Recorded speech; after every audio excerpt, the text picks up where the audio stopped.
Okay. We good? Or do I need to repeat that? Sure. All right. I'd like to call to order the meeting of the Planning and Zoning Commission, April 2nd at 5 p.m. A few housekeeping things I'd like to make sure everybody's aware of. We have an overflow room on the 6th floor. We requested sign-up sheets, and I have that list in front of me when we get to public comment. We will allow 3 minutes for individuals, and those that are 3 or more would have up to 10 minutes. I'd like to say we appreciate everyone's sending in emails. We probably had 50 or 60 emails.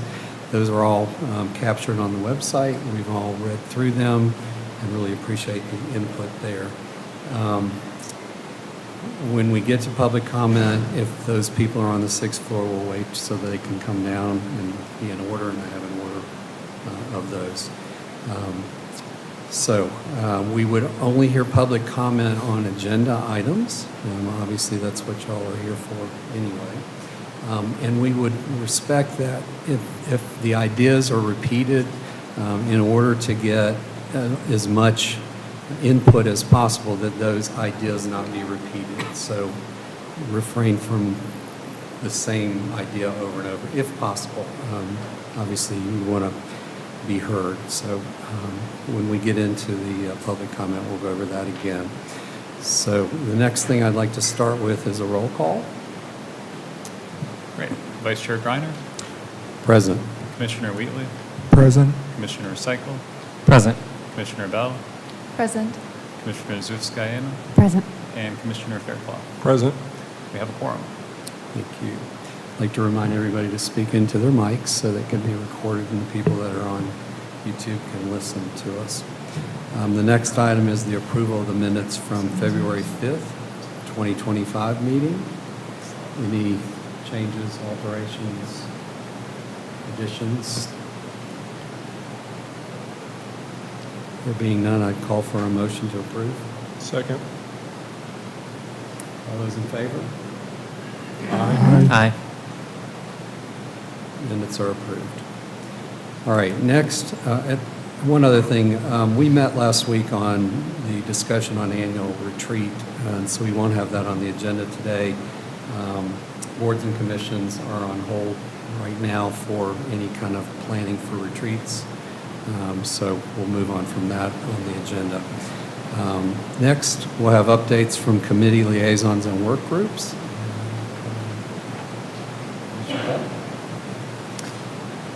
Thank you. So I'm going to give an update on a new work group that has recently formed, the Stormwater and Floodplain Policy Work Group, and it's myself and Commissioner Cycle. So I'm going to read a statement on the need for this group and kind of give you a sense of what we're going to dive into. And in our retreat, whenever that happens, we're going to have a presentation from legal describing what a work group is versus a subcommittee. So we're kind of trying to stay away from subcommittee type actions and stay in the work group lane. So based on the City of Asheville's 2024 Helene Recovery Priority Survey, participants overwhelmingly named infrastructure resiliency as the top concern to address during recovery efforts post-Hurricane Helene. In fact, 94% of respondents prioritized rebuilding infrastructure to be stronger and more storm resilient. Additionally, there was strong support for thoughtful land use planning in storm-damaged areas and environmental protections. So these are the topics that myself and Commissioner Cycle are going to be diving into and discussing. We have a background in this and just a strong interest to dive more into what our policies are for stormwater and floodplain and kind of explore the ways it can be improved for resiliency. We're also going to look at other communities and the policies that are in play there and what's working. So we will be providing an update of our conversations during every one of our planning and zoning meetings, and our work group will never exceed more than 3 commissioners per our legal guidelines. And then I'll jump in to say that Commissioner Wheatley and I will be starting to plan the anti-displacement work group, so if anybody else is interested in joining, let us know. We have not yet scheduled that meeting, but we'll be working on that before our next commission meeting. Thank you. And I skipped. One more.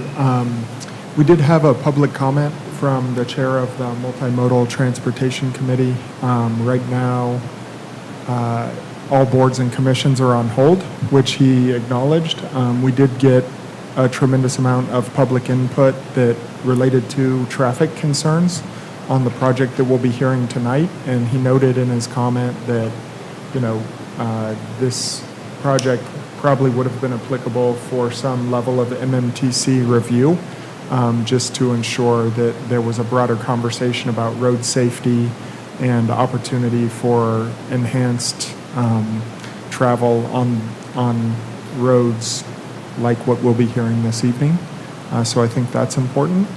Also, since our last meeting, the Legacy Neighborhoods Coalition met, and a few of us commission members were there. And then they also had their annual retreat, which included or was really centered around an anti-displacement or legacy neighborhood overlay.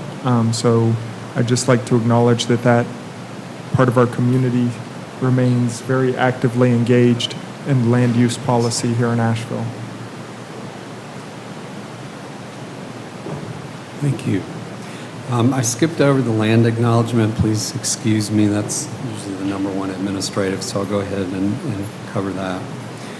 As we gather today as the Planning and Zoning Commission, the body tasked with reviewing and advising on appropriate land use in the city of Asheville, it is fitting to acknowledge the storied history of this land. We occupy the land of the Cherokee people who have stewarded and been in relationship with these mountains and waterways from time immemorial. This land is occupied through violence, oppression, coercion, broken treaties, and forced relocation. Please join me in expressing respect and gratitude for the present-day Eastern Band of the Cherokee Nation, the United Gadua. Thank you. Band of the Cherokee and all of the indigenous neighbors, as well as the past and present marginalized community members, as we seek to join the healing of the indelible trauma that is embedded in this land. Thank you. Sorry for that delay in doing that. Thank you, Chair Briner. All right. Anything else administratively before we move on? Okay. The next is the zoning map amendment, a request to conditionally rezone property located at 93 and 95 Springside Road from single-family medium-density RS4 to single-family medium-density conditional zone RS4-CZ. The properties are identified as pins 9645-829276 and 9645-910920 in Buncombe County tax records. The property is owned by Brenda Moody, Beverly Wood, and Barbara Winkle. The applicant's contact is Miss Ariel Ringer. Sorry if I'm saying Grenier, sorry, French. Planning coordinator for this is Will Palmquist. So we'll have the staff report, we'll hear from the developer team, and then we'll have public comment. Great. Thank you, Vice Chair. Good evening, Commissioners. Will Palmquist with Planning and Urban Design. I will be giving the staff presentation on this conditional zoning request. The project, known as Springside Subdivision, located at 93 and 95 Springside Road, as you can see, located here in South Asheville in the Oak Forest neighborhood. The existing zoning is residential single-family medium-density RS4. The applicant is requesting a conditional zoning in order to receive technical modifications to the underlying zoning district for a 37-lot subdivision on a site that is 5.8 acres in size. Here's a close-in view of the site.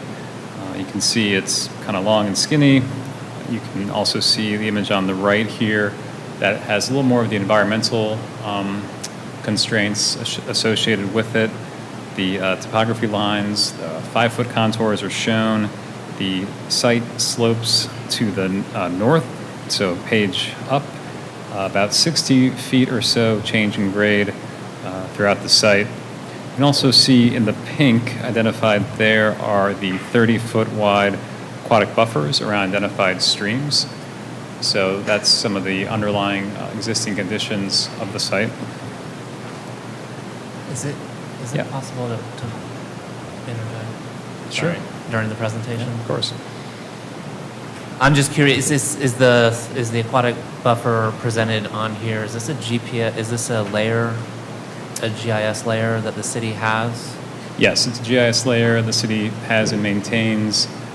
Typically, projects will field verify the stream through survey level data for the final plans.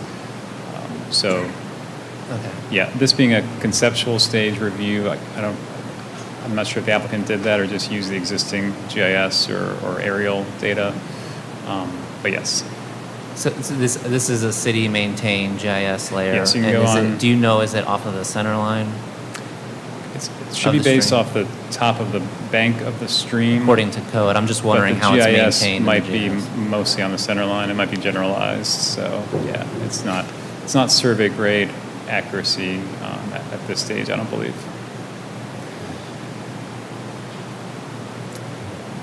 So here's a map showing some of the amenities and other public uses in the nearby area.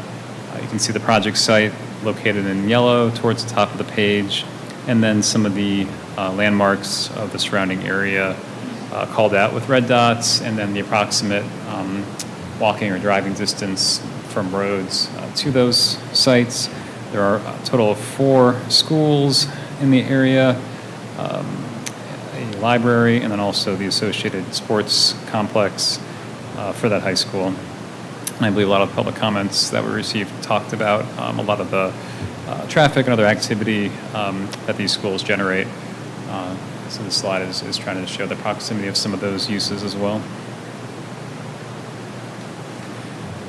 This data point was requested by the commission, just kind of give a little bit of background about kind of some broad metrics about the neighborhood. So this is the strategy typology based on the missing middle housing study, and this is kind of an index and a compilation of a lot of different data points combined together to understand the city better and where it might be appropriate to have more missing middle housing, more housing in general. So there are 3 areas in the city, red, yellow, and green. Green areas, which is what most of South Asheville is, are identified as those that could support missing middle housing with population and no or few displacement risk factors, and also that the areas are generally good for more housing. So that's just kind of a broad metric to understand the city a little bit better. So as mentioned earlier, the existing zoning of the site is residential single-family medium density RS4. Applicants requesting a conditional zoning to the RS4 conditional zoning district, and I'll get into a little bit about what some of that means. So here's a comparison of the existing zoning on the left with the proposed project details and technical modifications on the right. Some of those modifications, 3 of them are highlighted in that bold and italicized text. So as you can see, there are 37 really single-family lots requested through this subdivision project. They're requesting relief for lot size minimum, which is typically 8,000 square feet for an RS4 district. The lot sizes vary in size per the site plan, with the smallest ones proposed at 3,760 feet up to 8,455 square feet. The applicant's also requesting a technical modification for lot width minimum, which is 60 feet in the RS4 district, proposed to a minimum of 40 feet for this project. Building height is 40 feet for RS4. Applicants estimating heights around 32 feet, not requesting a modification for that. The applicant is requesting a technical modification for building setbacks, where typically in the RS4 district, there are 25 feet front and rear setbacks and 10-foot side setbacks. Requesting a modification to 15 feet in the front and rear and 6 feet on the sides. So here you can see the site plan. It's a conceptual level plan showing the 37-lot subdivision. Point out some of the major features on the site. The first is the private roadway A, which accesses 34 of the 37 sites. Has a turnaround at the top as well. And then 3 of the other lots are accessed off 2 different driveways on Springside Road. 2 are accessed, have a shared driveway, and then 1 has its own driveway as well. You can see the open space identified on the, which would be the east side of the site, page south. Applicants identified the 15% required open space, which includes a combination of the recreational open space, so areas to physically recreate in, like grass or playing fields or courtyards, and then the natural open space below that, which is around the stream buffer area, and also overlaps with the tree canopy preservation area that I'll talk about briefly here as well. And then this is a conceptual rendering of the site plan, so you can see the proposal in relation to the existing neighborhood and houses and other uses in the immediate vicinity. Just want to include this conceptual stormwater management plan. So at this stage of the project, being a conditional zoning, the plan details are at the conceptual level. So they were reviewed by the technical review committee, but we'll have a more detailed requirements, plan sets, calculations, and that kind of thing at a future date for a final review. But I'll just point out that the majority of the stormwater is proposed to be managed by underground storm tech systems on the east side of the site that would capture the stormwater, treat it, slow it down, and then release it back to the stream more gradually. So that's the conceptual plan for stormwater management as of now for the project. The landscape plan mostly consists of the required street trees, small trees along the roadway because overhead power lines are present, and then larger trees on the road A that connects up through the majority of the site. And then as mentioned, the tree canopy preservation plan. So the applicant is, at this point, which is still conceptual, proposing to meet this requirement by a combination of preservation of existing tree canopy and then planting of new trees. So as you can see on the bottom of the site in the blue is the proposed preservation of tree canopy. And that would equal about 10% of the overall tree canopy requirement, or 10% coverage, which is about half the overall requirement. And then the other half of the requirement is being met with new tree plantings shown in the green that kind of encompass the backyard areas of the lots. Applicants provided some concept elevation and renderings. These could change at the final proposal or permits or that kind of thing, but gives you an idea of the scale and character and overall size of the proposed houses. So I'll kind of walk you through now the 4 main evaluation steps in regards to the conditional zoning and the compatibility with the surrounding area, future land use, and the comprehensive plan. So the first element to evaluate is the compatibility with the surrounding zoning. So as you can see on this map, the majority of the neighborhood to the north of Springside Road is that single-family RS4 district. There is institutional to the south where the schools are located, and then RS8, high-density single families in that bright yellow color to the southeast of the site.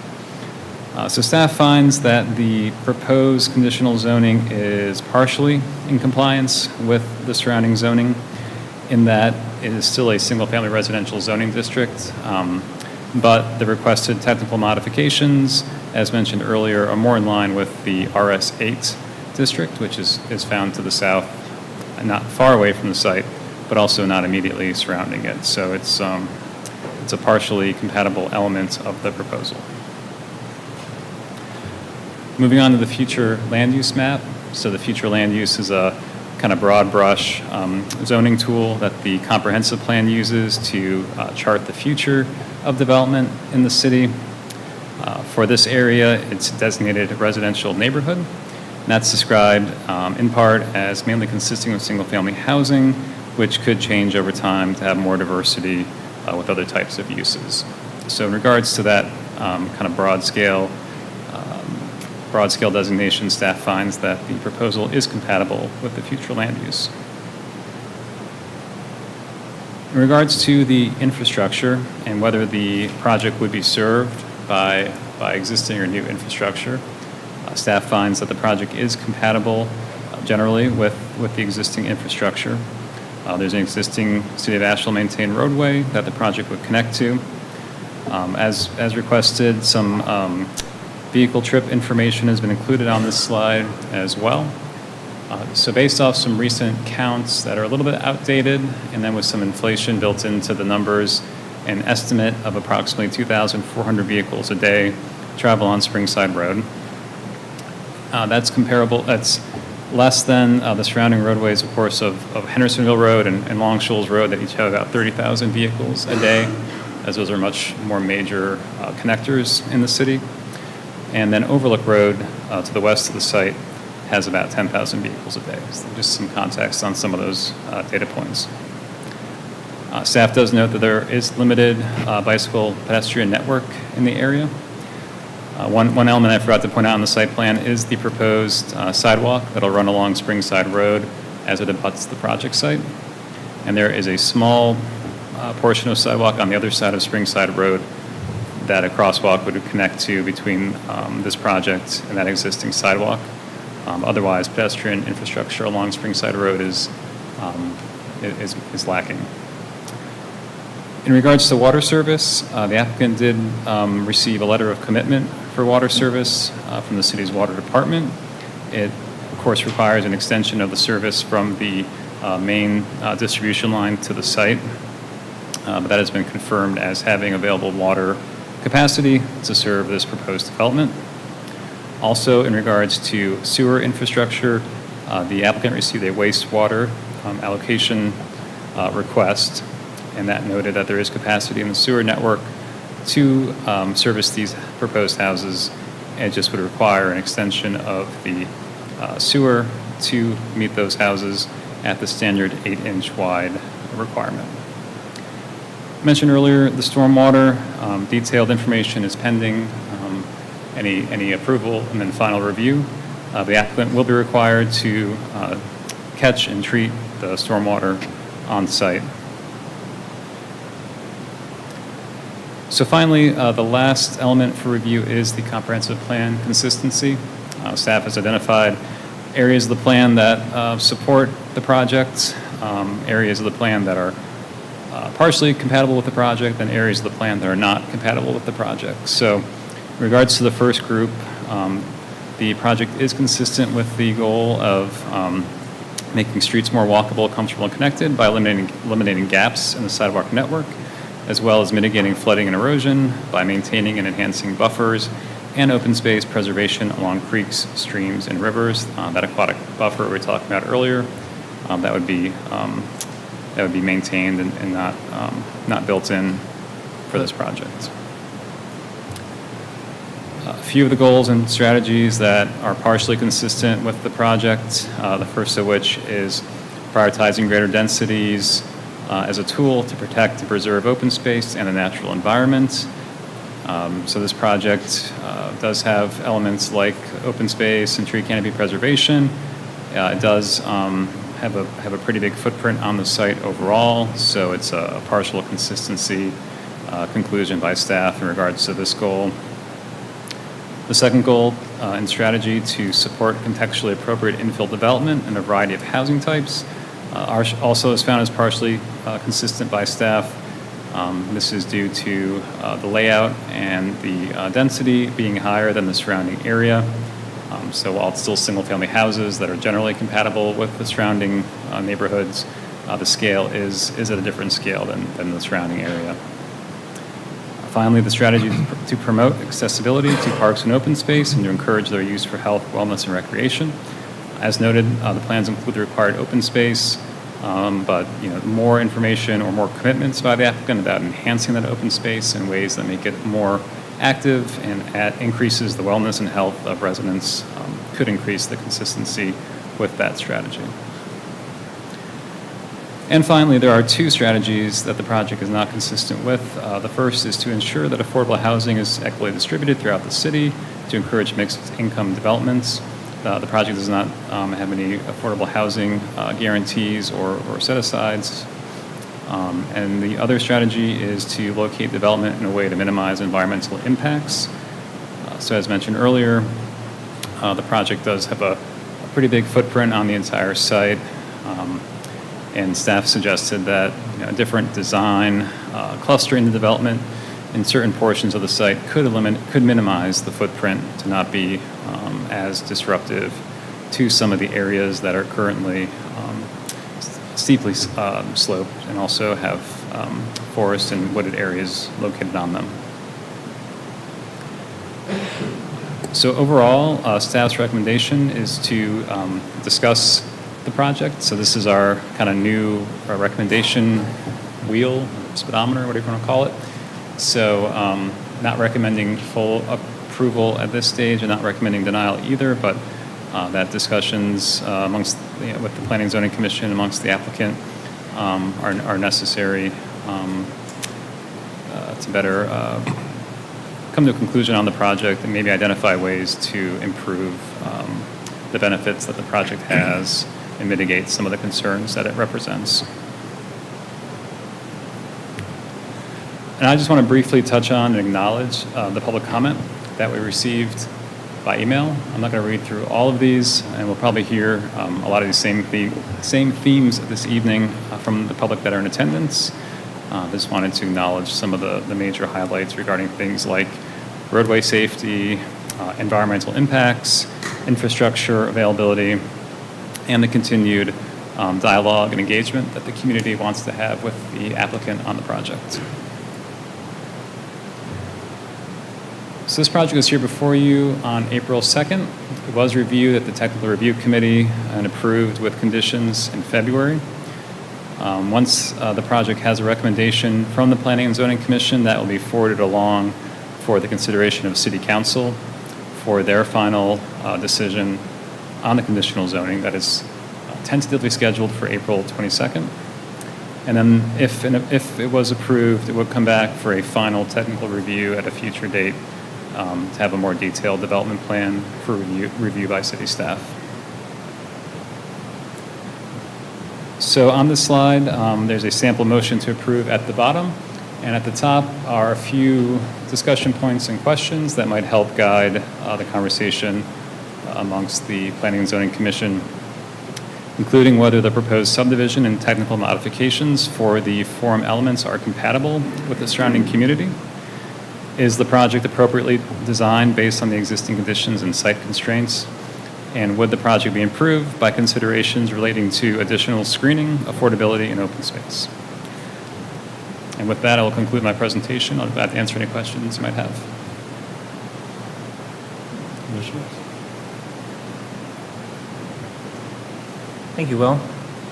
I have a question about just regarding comprehensive plan review and consistency with the comprehensive plan. Mm-hmm. The second one, harmony with nature and environment, mitigating flooding and erosion, is the reference goal for the comprehensive plan. And the strategy is maintain and enhance buffers and open space preservation along creeks, streams, and rivers. The aquatic buffer is required by state law, and I was just curious if our bar for the comprehensive plan is meeting state law for buffers as being consistent with the comprehensive plan. Mm-hmm. Or is our comprehensive plan asking for us to look a little bit beyond that? Sure. That's a great question, and something I I think you all have the ability to consider as well, and thinking more about that, where, if it meets the baseline requirements and on surface level, at least meets the goal in some way, shape, or form. Does it fully? I'm just asking how staff Yeah. kind of reviews it. When staff is reviewing it and looking Yep. for consistency with the comprehensive plan in relation to that theme and reference goal, Right. is staff looking that state law is being met, or if they're looking for something a little bit more? It's honestly a little more subjective, I guess. And it's up for debate for sure. I think the fact that it plans to meet the regulations and maintain that stream buffer, even though it has to, is still, I think, worth noting and helping it be consistent with the plan overall. We don't necessarily have a checklist of assuming projects meet laws, but then that's not necessarily a criteria that we have explicitly. But I think it can be used to say that it generally meets the goal and strategy. But I think it might be worth talking about whether it doesn't meet the full spirit of that goal and strategy, or is there something beyond that the comprehensive plan is trying to achieve.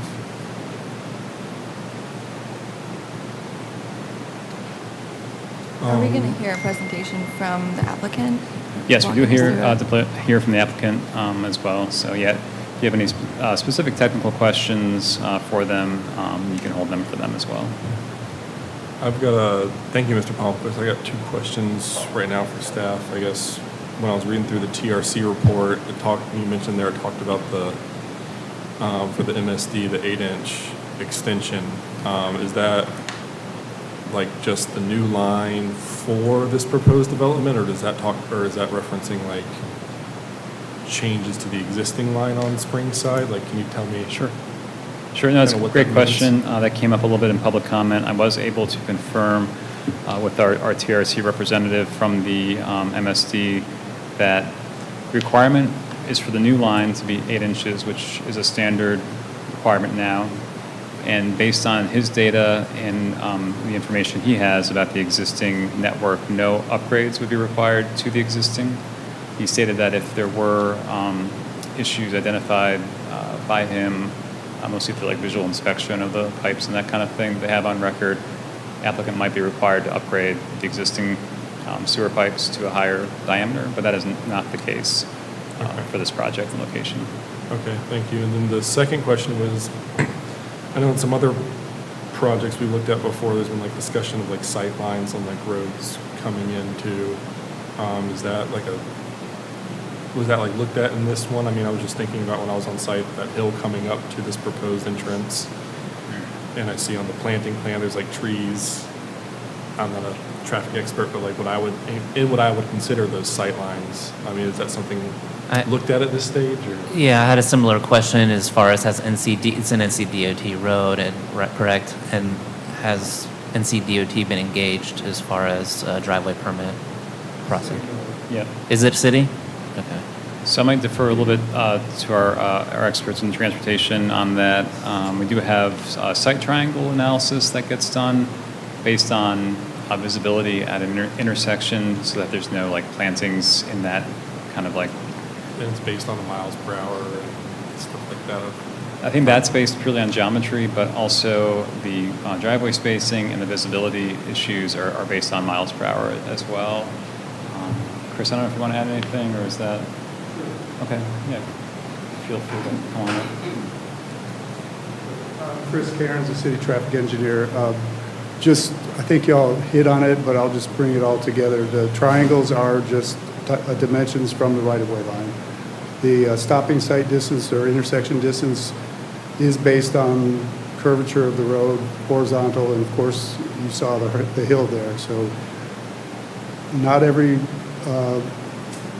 property in the city can meet those requirements. I'll just say that. And if you go out there today, there's a sign, a warning sign with a little intersection warning sign for the street just west because of the speeds, 30 miles per hour. And just giving people, it's not obvious that there's a driveway there because it's right at the crest, which is probably the best location, and this one is close to that. So it does get looked at to the extent possible. I hope that helps. Yeah. It does. Okay. No, just real fast. Mr. Kearns. The main driveway is on the crest, but the two other driveway cuts are lower down. Correct. I was wondering, are those also being looked at? They're looked at, but again, not every driveway to every parcel can meet Yeah. on our hilly roads, curvy roads. So I have not looked at that specifically to go out and measure what stopping sight distance it is for what speed.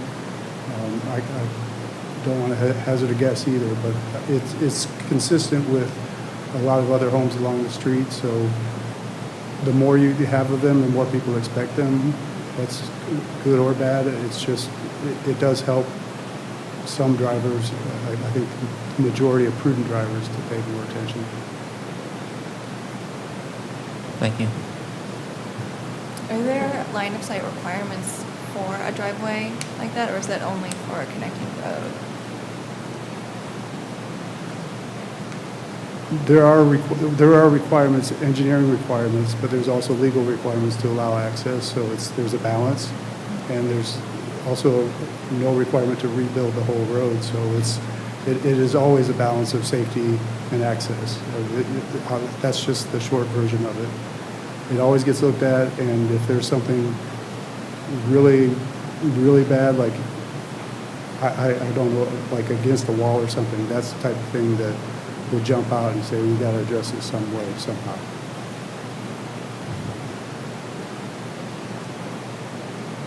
I'll be here if other things. Jared? I've got one. So with it being a city road, do we have like easier control over the speed limit on the road? Speed limits are reviewed by Transportation Department and approved by City Council. That doesn't mean it just changes. I mean, there's a lot that goes into a speed limit. It sounded tough when you said it. Well, it's Not everything it's- can do that. There's speed limits, and there's what people want it to be, but then if you balance that with what people actually do, it's a balance. Again, this is all about balance. Yeah, I renovated 4 homes on Overlook and built Vinnie's South, so I'm real familiar with this road. There have been days I've driven it at least 20 times in a day, so I know not every time you look at somebody as they're going over the hill or around a curve, are they actually looking at the road. Sometimes it's the mobile computer they're hanging out with, so Right, and definitely. I understand where you're coming from. If we artificially, let's say, put it at 20 miles per hour, it doesn't change people's behavior. Yeah, there's posted If it's- speed and then there's if design it's speed. If it's a reasonable speed, you do get compliance. And 30 is about where a residential collector like Springside normally is, and it also should have a school. I need to verify that, a school reduced speed zone to the west. But yeah, that can always be a discussion. That's something that my group handles. Would that also, if there was a discussion around like a signalized crosswalk, would that be something that city council would have to approve? What's the kind of No, pathways that for is something like that? No, if we're talking about the crosswalk shown at the top of this image, that's something that has been flagged, and I can defer to the project team a little bit, but we did recommend looking at the safest location sightline wise, and then I think the way it's been worded right now is to work with, I think, the city on what a safe treatment would be. And I mean, what's shown there is a good start, the high visibility crosswalk, and then there would be signs to go with that at a minimum, and what else there is, that's up for discussion. But that would But normally is go it through. possible for the city to approve, for staff to approve signalization of a crosswalk, or does that have to go? Yeah, to be clear, signalization is I'll just say the type of thing that gets considered. Flashing beacon. You got it. That's what would normally be considered at a crossing like this. It is at first just the Yeah. warning signs and sometimes back-to-back warning signs. And as you get to a higher treatment, it is the kind that you push a button and it flashes back and forth really fast. The rapid rectangular flashing beacon. So yeah, those, if one gets installed, the city would end up maintaining it. I can tell you that. I have not asked that be the treatment. I just made a recommendation to ensure there is a safe treatment.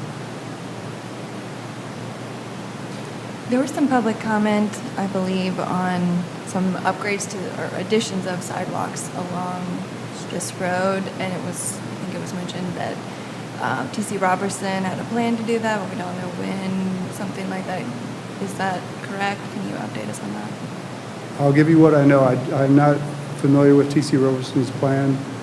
I do know that our Greenway accessibility and pedestrian the gap plan does have Springside Road identified for a prioritization for sidewalk all the way from Hendersonville to, I think it was 132 Springside, which is right by the school.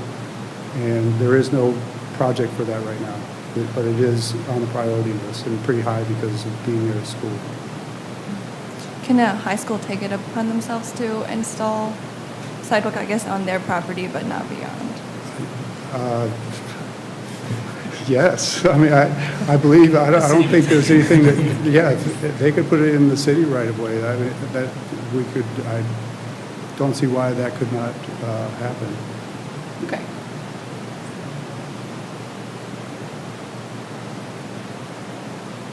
I'll be here for you. Chris, there were several comments about lack of a survey versus the LiDAR. Could you cover that, educate me a little bit on the process? Yeah, sure. So yeah, we definitely heard from some residents. There were some concerns about the source of the mapping for the plans. So for instance, the topography information is based on LiDAR, which is basically lasers that measure the topography and elevation of areas. It's not someone out there measuring it with a surveying equipment, but it's accurate to a certain degree.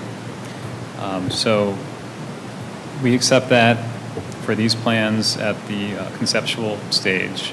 So for conditional zoning, our kind of requirements of details on plans and number of plans and other points of information are lower than like a by right level 2 or 1 project where you have to have everything taken care of and everything explicitly detailed. Since for conditional zoning, it has to go through city council approval and there's no guarantee that they'll be approved to do the project. We don't make them go through all that engineering in order to be heard before you all. So that's kind of the information about a conceptual review versus a development review. So what was submitted based on existing mapping information and the topography being based off LiDAR is acceptable for this conceptual review. If the project's approved and they come back for a final development review, they have to have survey level data and a lot more information and precision of information about the site and what's proposed in order to get final approval.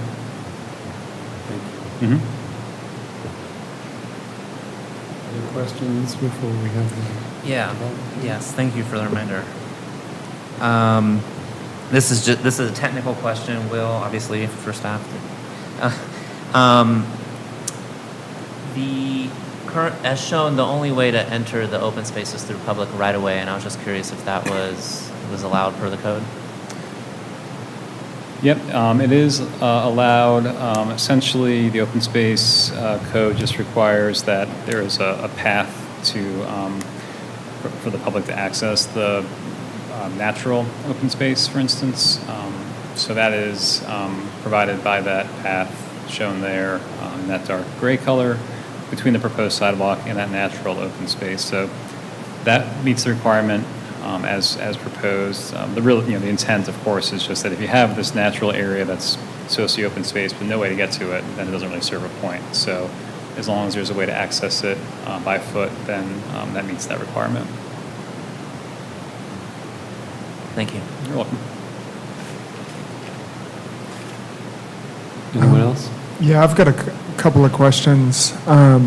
So around the staff report's notes on encouraging responsible growth, there's a few statements here that talk about basically, aiming for the same level of density, but having different housing types like duplexes, townhomes, small scale multifamily.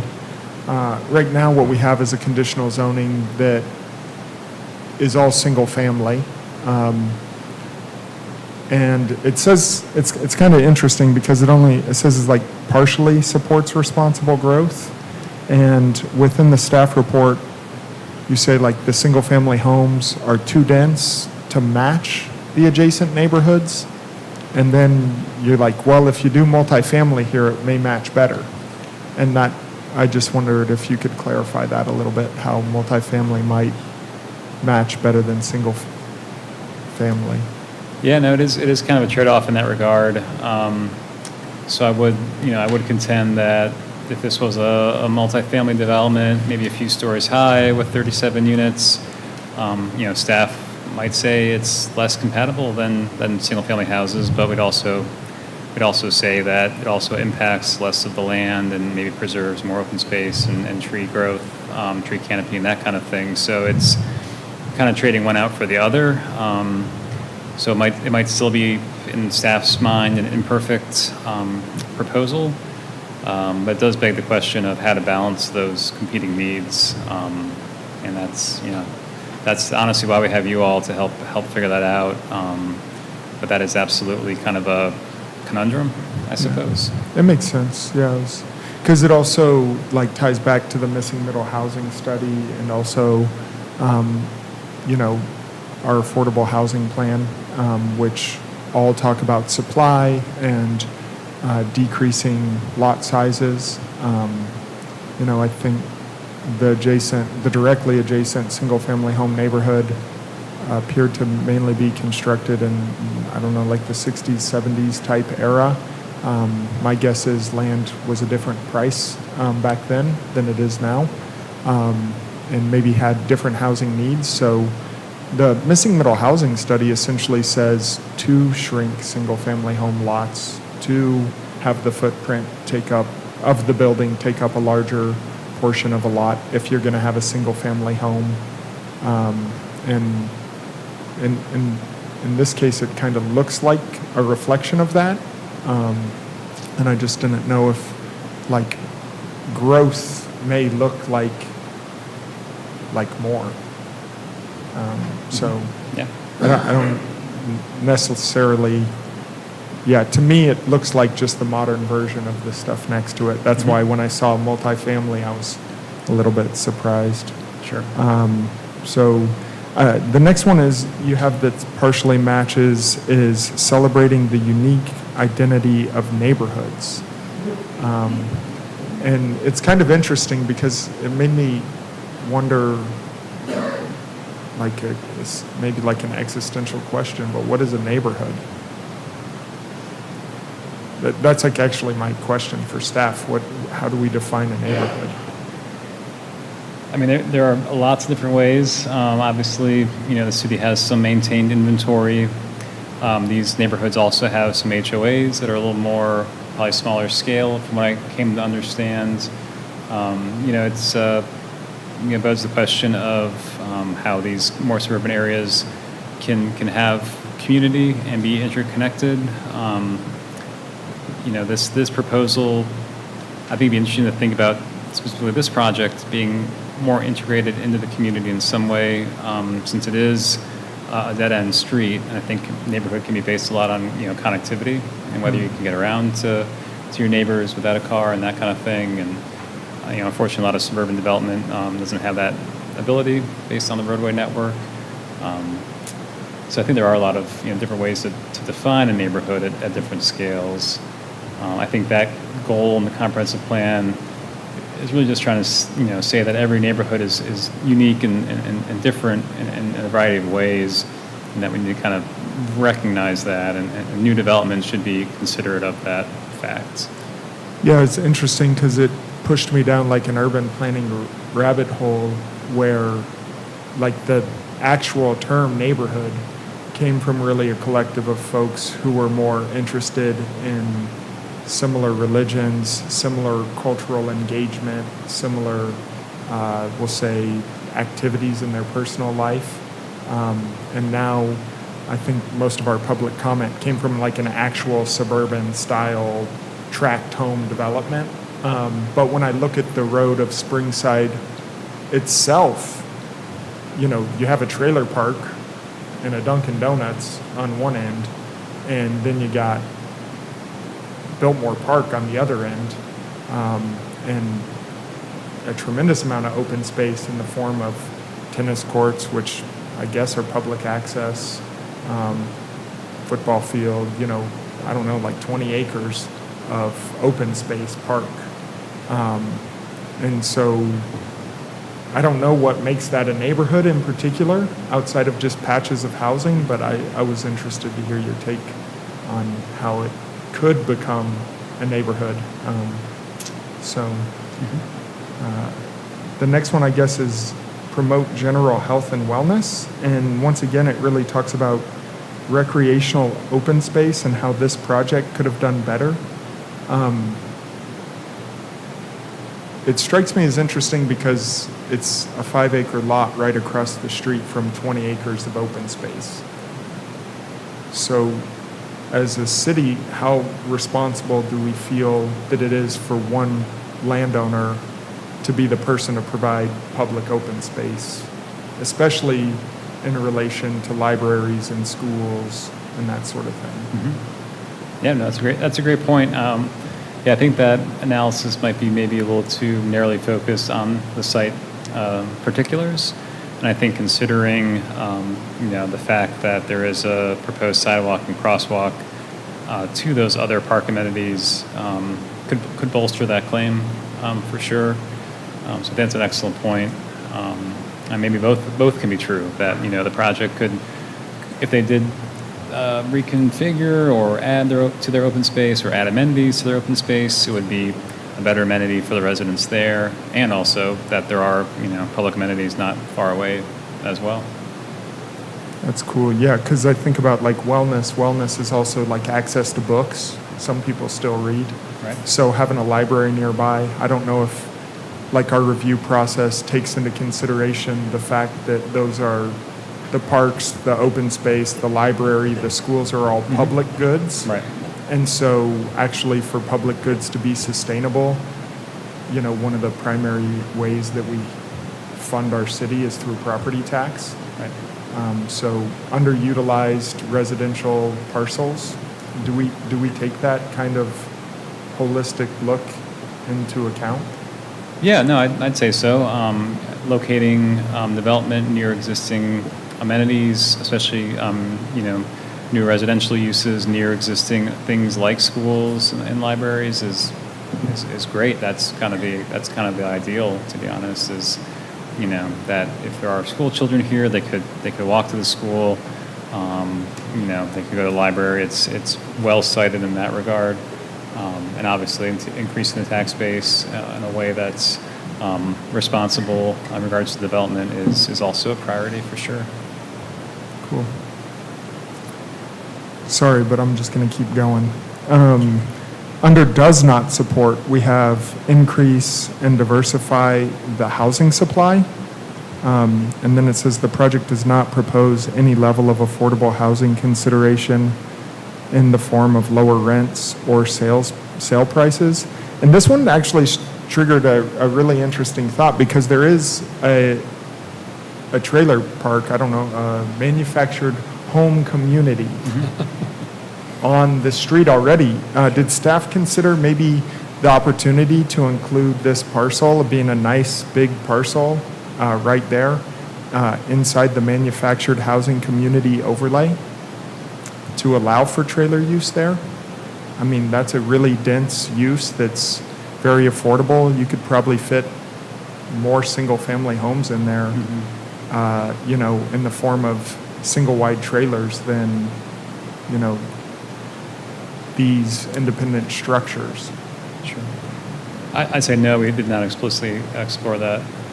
Is that something staff would be open to, is considering parcels like this that maybe aren't traditionally, That's something that we can certainly think about in the long run. As currently designed, the mobile home overlays are more about allowing the continuation of use or replacing stock within a certain amount of time. it's not really designed for increasing the areas. But I'd say, there is a valid point to the fact that, manufactured housing is by nature an affordable product. And I think it's also fair to say it's been maybe unfairly targeted over the years in the past for being a negative type of development. And, it's certainly something that's worth exploring in some capacity or another.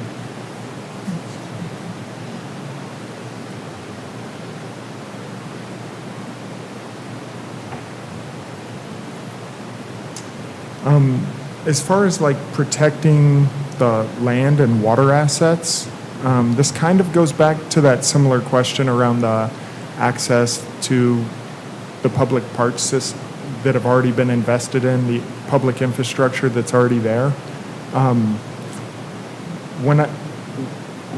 When we look at the city of Asheville, it's pretty hard to imagine many places you can go where over a 6-acre tract, there's only 60 feet. We happen to live in the mountains, so topographical constraints are kind of common. Did staff look at, how this relates to other parcels that are being developed? Because I know in the county we see a tremendous amount of clear-cut, raw land that is just utilized because it's easier to do business there. I walked the site and there's actually a fair bit of land that doesn't have to have trees cut down because somebody already did it for a single family home, 80 years ago. Do we almost give it points for being on land that's already been kind of taken advantage of in that way? And the fact that there's benefit to the land surrounding the city of Asheville by not pushing development further from, like Hendersonville Road, where people do like to drive and eat and buy groceries. Yeah, no, those are all good points. We didn't compare the project to other subdivisions, although we are aware that there are a number of subdivisions that get approved every year in the city, and that land for them is getting fewer and fewer. So to answer that first question, regarding the other questions, I don't know if we give points for a site that's already been somewhat forested or clear cut. It does perhaps lower the tree canopy preservation requirement for some of those resource management areas and classes of projects that are based on the existing canopy. So we do take that in consideration in that aspect. But it's really a valid point and worth considering, I'd say, especially for your all's recommendation about the site specifics and the appropriateness with this project. Yeah, when I glanced across the street, I was like, somebody should have talked to Buncombe County about clear-cutting darn 20 acres just to put a school and a football field in if we're this worried about trees, but that's a side topic, I guess. Thank you. Mm-hmm. Is Spring Forest Circle a publicly or privately maintained road? Can't remember. That's the one to the west. I can tell you in a minute. I can pull up a map Asheville and give everyone a little tutorial of our awesome mapping system, if you bear with me. It's private. Hearing a phone a friend is telling me it's private. So this is great. We can pull it right up here.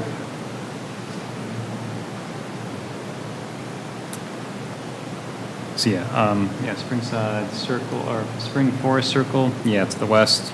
It's privately maintained roadway, and then Springside Park to the east is a City of Asheville maintained roadway. Can you go over the requirements for recreational open space and what really constitutes that? Sure. So it's relatively broad and a little bit vague. Basically, I recall the code states, it involves elements like playing fields or parks or plazas. It could be hardscapes or grass. It is broad and it has a lot of degree for interpretation. So if it's, playing fields could simply be, open grass space that folks could, throw a frisbee on or picnic on or whatever. So that's kind of the, I guess, baseline requirement for a type of open space like that. But it, could be paved or have other hardscaping elements built into it as well. Okay. And going back to the conceptual versus development review, Mhm. so this is a conceptual conditional rezoning. Correct. So will it come back to us? So it wouldn't necessarily come back to the Planning and Zoning Commission. It will come back to the Technical Review Committee, so city staff that review the projects for technical compliance. And at that point is when we kind of have the more detailed review and the more specific comments for, specific requirements and that kind of thing. Well, I'd say it might have to come back. So our usual conditional zonings are much more specific than this. I don't even see in the conditions that it says it's single family. I don't see the size of the units. And what we always have in the conditions, and you'll see it in here, is it needs to substantially comply with the site plan and the orientation and these things that we're not at that level yet. So we have had a few conditional zonings that have been conceptual before. Sometimes they'll say there's a range of housing units, types, or square footages, but it just depends. I mean, if the final comes back and is, different, then I would have to imagine it would probably be a little bit more specific than this. It may have to. I just can envision that. And, Sure. and maybe the applicant could speak to why it's so conceptual. Let me just add to that, Janice. We did a few years ago, several years ago now, back up the amount of detail that was required for the conditional zoning plan. And while this is typical of the level of detail we might see with these, it is very, just adding some detail to what you're saying, it is very tightly utilizing the land. So if there were changes from this, it would come back. And those changes would not have to be too substantive because this plan is relatively detailed, right?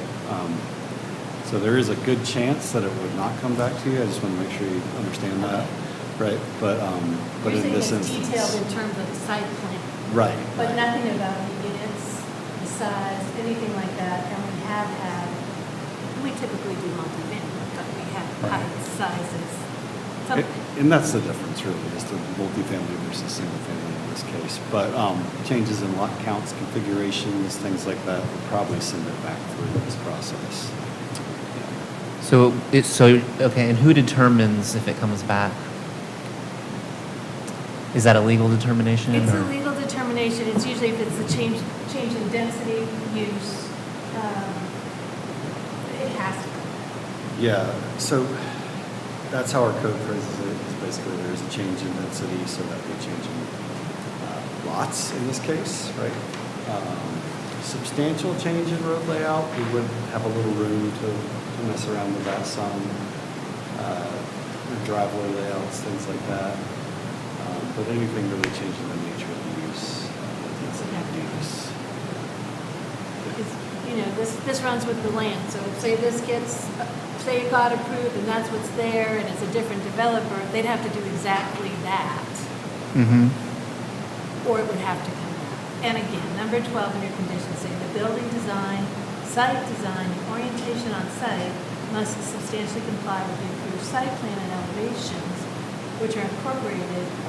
We have some elevations, but it's up to you to decide how specific or if you maybe want some more specificity. Mhm. You could request those if it's helpful. Are we okay to hear from the development team? I did have one more question, if that's okay.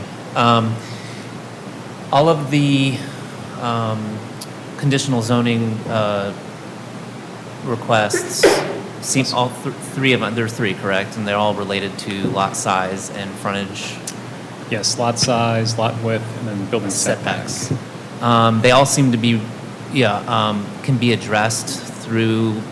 They're pretty close to just RS8, and I'm just curious as why this is. feels a little awkward to me, like a little bit of a runaround to do this as conditional zoning versus a straight rezone, and I'm just curious as to that, what happened there? Yeah, I can't speak to the applicant's strategy.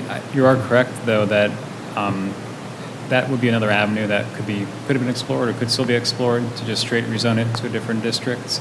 And that would be a similar but different conversation, perhaps.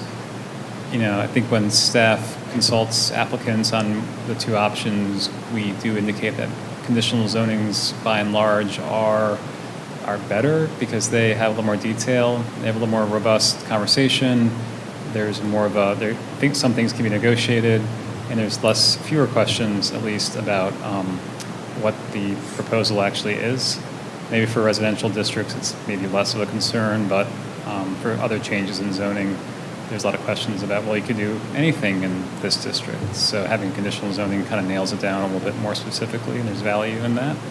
But you're correct that generally, if this property was rezoned to the RS8 district, most of the lots would meet the requirements. I mean, the only difference between the RS8 and this conditional zone request is the 4,000 versus the 37,8 something, right? Correct. The three main items there is 37. some of their lots are below 4,000 square feet, and that is the minimum for RS4, but it is true that 40 feet is the minimum width in RS8, and then the setbacks match the RS8 district as well.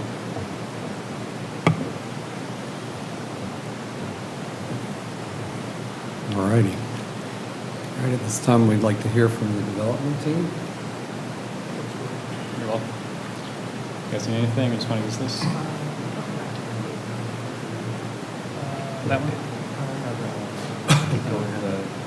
Like the general area. This one, or this one, or that one? Okay, that's great. Yeah.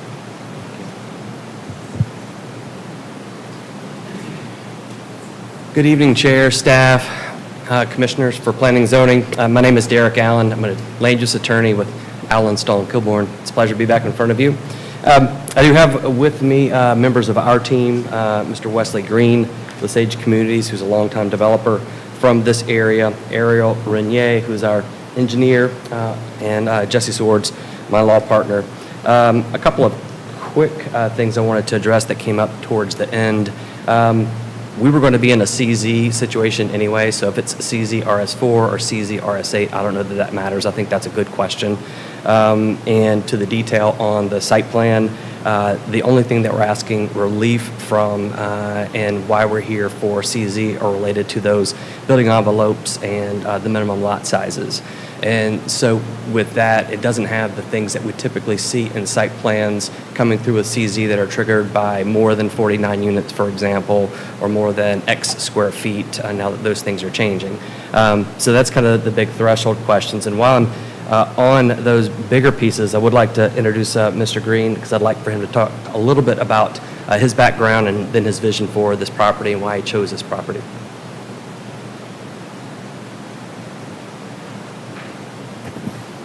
All right, thank you guys. Good afternoon, Chair and members of the Commission. My name is Wesley Green, and I appreciate the opportunity to speak with you today.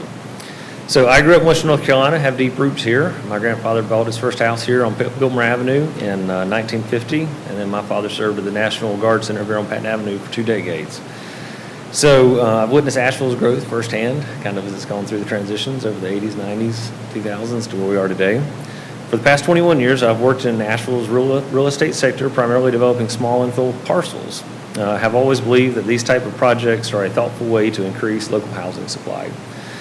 Today's proposed development at Springside is exactly that. We chose this site for a number of reasons, including the prime location with access to an excellent school district, public libraries, public transportation, and the essential retail corridor that it's next to. The topography, naturally suited for a gentle grade into the property with a road terminating in a T-turn. It's very gradual. The home design, the target is that going to be around 1,800 to 2,200 square foot, 3 twos with 2-car garages, very similar to the neighborhood that surrounds it with housing. The existing public utilities capable of supporting this proposed density without strain is a real positive. That's a hard thing to find in the county. And we've carefully considered potential impacts on traffic, utilities, stormwater management, and topography.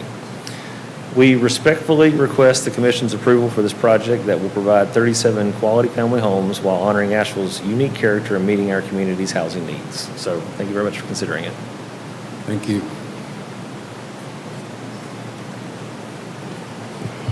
Thank you, Mr. Green. A couple of policy points I wanted to go through that will also address some of the comp plan comments and questions that were elicited by this board. The number one thing that we hear back still today, even post-Helene world, for this area is housing. Number one, housing. Affordability of housing, both of the big A, meaning subsidized housing, and affordable little a, meaning can I afford it? Does this make sense here?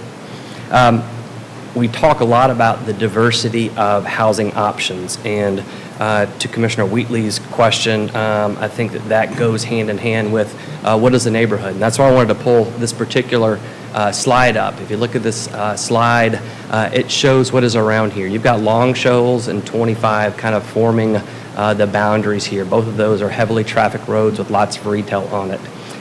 This project is right across the street from a school. This project is walkable to jobs. This project is walkable to retail and shopping. The things that we talk about and the city tells us as a development community that they want, missing middle, infill, smaller homes on smaller lots, diverse housing options, near bus stops, near schools, near libraries, near shopping. This project has that. This is what it looks like. And the last time that I had a project come across my desk that was surrounded by existing homes, came out a lot like this. Every single one of them comes a lot like this. Folks don't want something that's new. They'd rather have a vacant piece of land, but that doesn't serve the rest of our community, and that's why we're here with projects like this. We've carefully considered what this means in terms of being a neighborhood. We've looked at a lot of these pieces, and one of the questions that came up was both in the neighbor comments, and I've read all through the ones that were submitted that we have, and then I've heard some of those being reiterated here in some of these preparation calls we had. A lot of them get around to, well, what about this, stormwater? Have you looked at this yet on traffic? This is the TRC application, and this is the checklist that we deal with when we are at this stage. This board and city council will initially look at, does this make sense? Does this use make sense for this particular area in relation to what you're doing? Do your conditions make sense? Does what you're asking for make sense here? And they look at these things, and that's why the site plan looks the way it does. After entitlements, we have a checklist that looks like this. And so each one of these line items, or every 3 or 4 line items there, has a whole page here. And so when we go through stormwater, it isn't just some folks that are doing a bunch of other stuff and stormwater. It is stormwater staff looking at it. When we're going through traffic, it's not just folks looking at traffic and stormwater and this and that. It is just traffic looking at it. All of these steps take somewhere between 3 months and 6 months after entitlements at city council. There are no freebies. And you have to comply both with the state law, the local law, federal law. All those things are really going to be looked at hard. If you've ever done any development work, you know that in this particular jurisdiction, it's very difficult to get those approvals. And so there is a lot of scrutiny that goes through all of these different items. So it's not to say that they're not going to be done, because they have to be done. They have to be done whether this project is approved here as a CZ or if it's done as of right. The stormwater plan for this particular project, and Errol can talk to this, the stormwater plan and the roadway plan is exactly the same, whether this is done as of right with big lots that pinch down into this waterway area that we're trying to preserve, if it's done with big lots that are fewer in number, or if it's done with smaller lots and smaller homes. The stormwater plan's the same, the roadway plan is exactly the same. Saw a lot of comments about traffic, and I do have a letter from Jeff Moore, who's a traffic engineer. I know that you folks have seen his stuff come through. I can introduce into the piece, but we're not anywhere close to what the city of Asheville requires in terms of traffic impact analysis, and Mr. Cairns can speak to this as well. City of Asheville threshold is 100 peak hour trips This project has 30 in the AM and 39 in the PM. If you look at the DOT, which has a different standard, their threshold is 3,000 vehicles per day. I don't even think the whole road has 3,000 vehicles per day. This project is 404 per day, so nowhere near those thresholds. That said, we still have to comply with the safety pieces that our Department of Transportation makes us do. MSD, there were some questions and some comments on the neighbor communications to this board and to staff. MSD, particularly Sam Gettleman, said he does not anticipate any issues in terms of capacity, and that if anyone has any questions about him from staff or otherwise, to get in touch with him. Sidewalks, typically when you see a CZ come through, there's some request for modification of the sidewalks, either external to the site or internal to the site. There are none here. I also want to put this issue of density in perspective. Our density number is at 6.4 units per acre. RS4 density, if you do the math on it, is 5.4 units per acre. One of the last things I want to get at is this idea of, that goes with the diversity of housing options. Duplexes are diversity in housing option. Townhomes, apartments, single-family homes, mobile homes, manufactured homes. One of my favorite letters was from one of the neighbors that talks about this neighborhood that Mr. Wheatley was questioning. Within a quarter mile of this proposed development, there are mobile home parks, 4 schools, multi-million-dollar homes, fast food restaurants, auto parts stores, senior citizens facilities, churches, several high-density multifamily apartments. Claiming this character has some kind of character is questionable.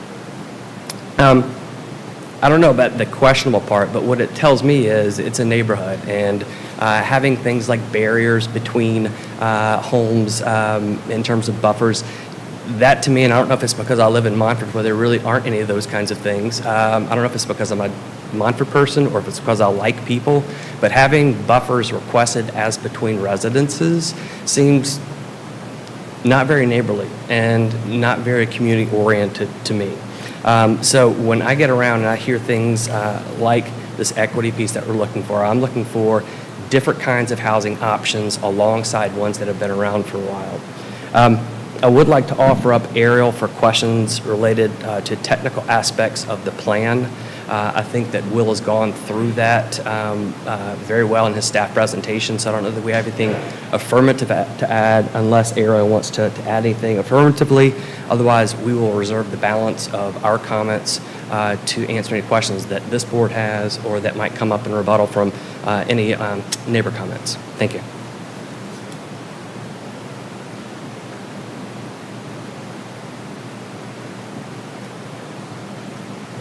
Questions of the applicant? What kind of community engagement have you all done?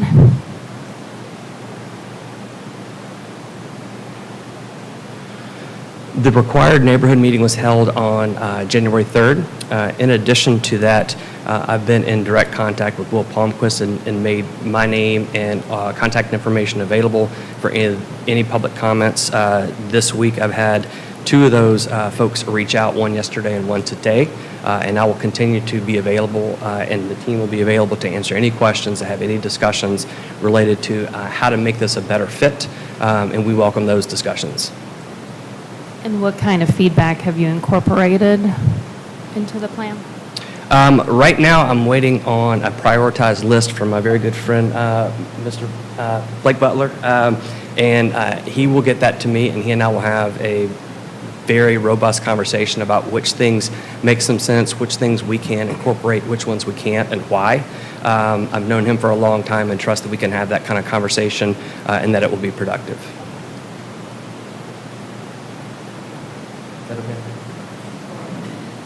Is that okay?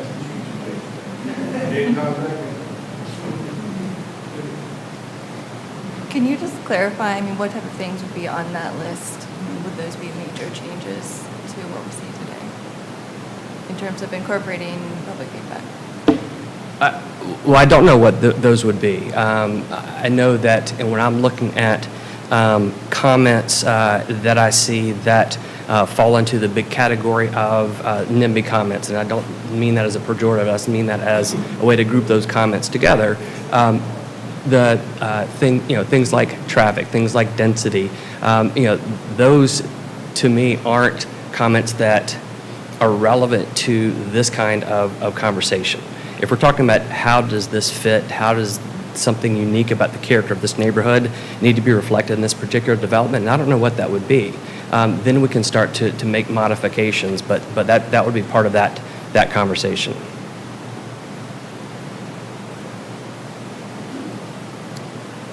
So I want to jump into the design, just kind of walk through the design.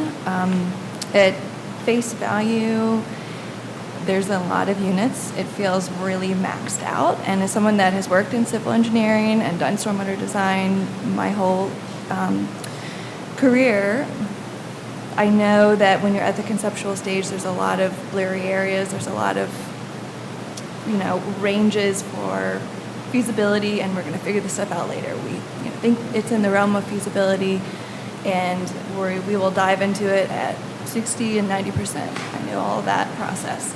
So when I look at it, I feel like the site is maxed out and there's not a lot of wiggle room. There's not a lot of wiggle room to move the stormwater to a slightly higher elevation to make it more feasible. There's other concerns with the slopes and fitting in with the lower lying topography along the stream. So that's a major concern of mine, that this project kind of really pushes all the rules to the max and fits in as much as possible, and I think it's going to run into some issues on the line.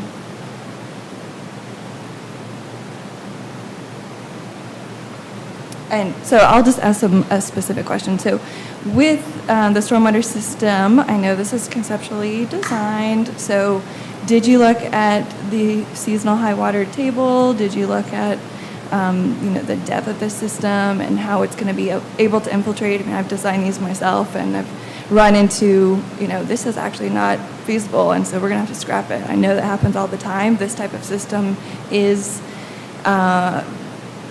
specific. It doesn't work in all the cases, and specific. I mean, especially beside a stream, I'm really concerned that it might not function as we would all like it to.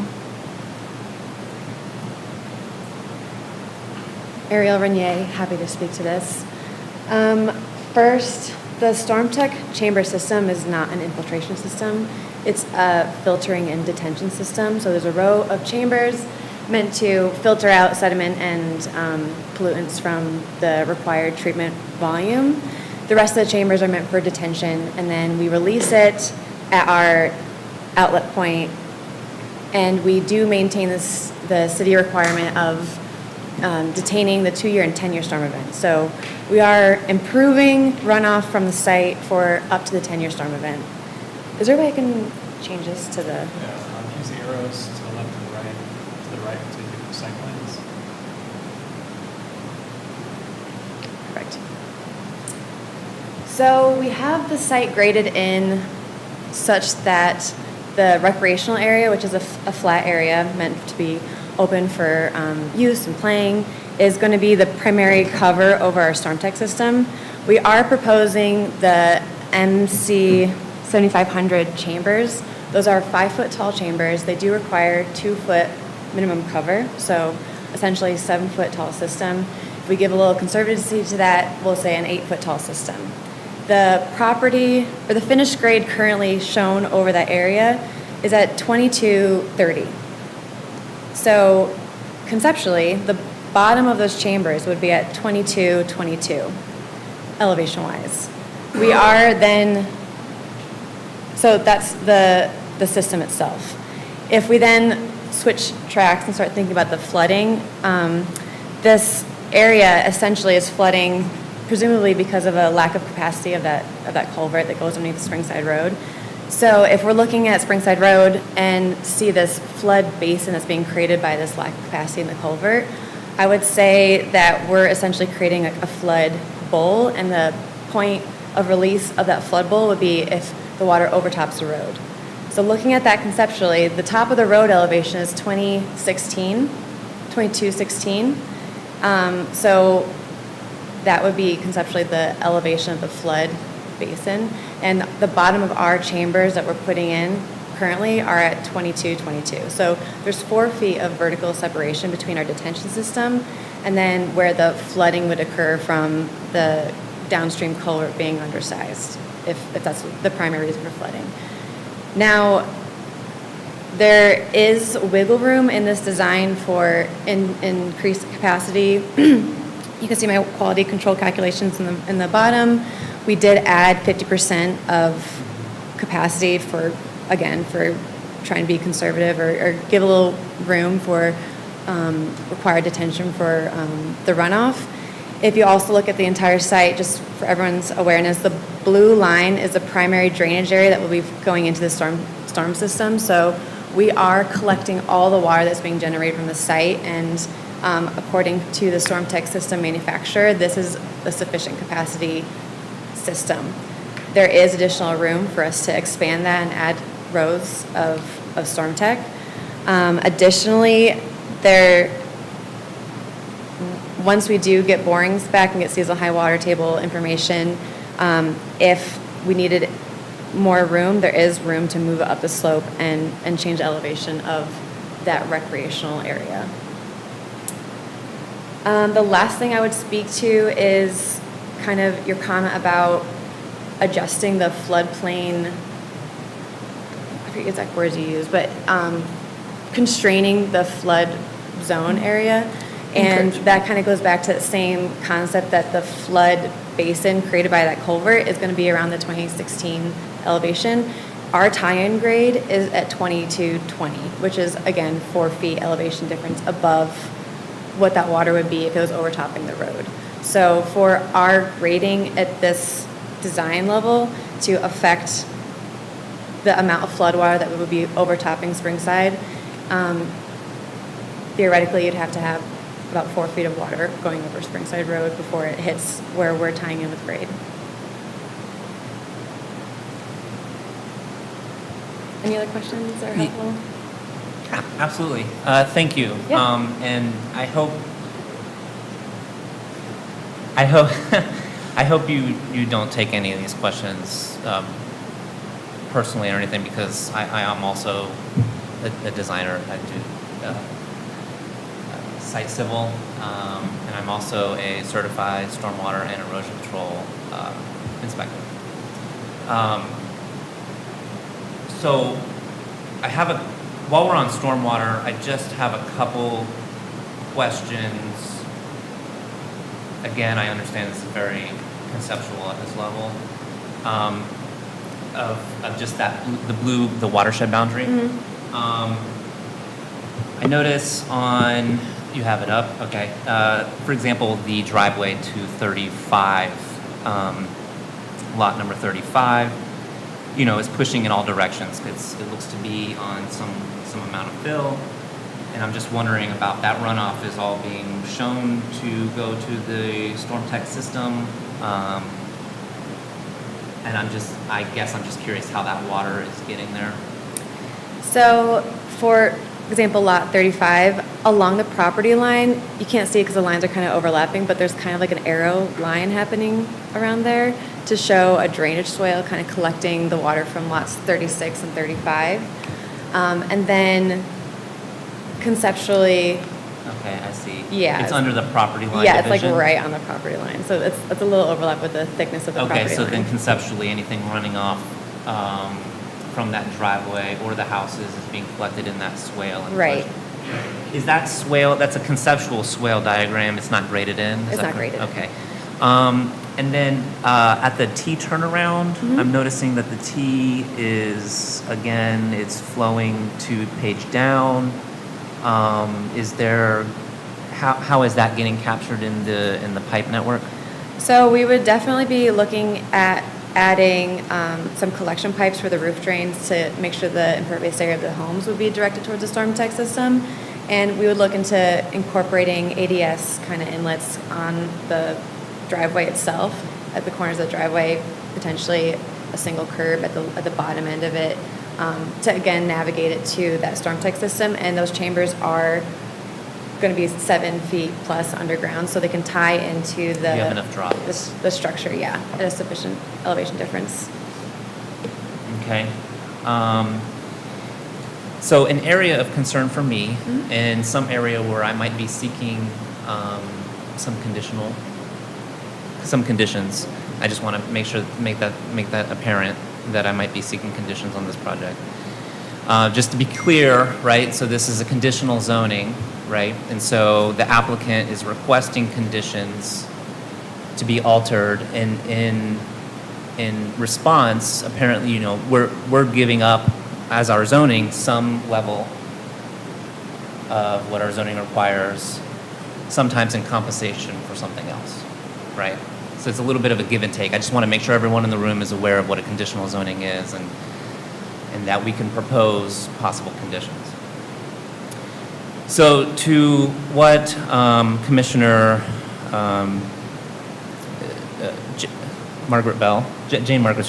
Commissioner Bell said, as far as breathing room, right, I kind of agree that I feel like at the conceptual level, a lot of these things are pushed to the maximum. And one area that I would like to point to is the lots, let's say 8 through 18. What we're looking at, and correct me if I'm wrong, is a 2-to-1 slope of about 10 foot, 2-to-1 slope that runs from the property boundary to the very base of the structures. Is that correct? Yeah, as it's graded in now, correct? Yeah. And so what I'm imagining from being an erosion control inspector is that the 2-to-1 is the maximum allowed, correct? Those lots go to be built. That slope is going to be difficult to stabilize. Matting will be put on it, but stormwater is going to be running down that slope. And so to construct those structures, it's possible that a diversion ditch is going to need to be made.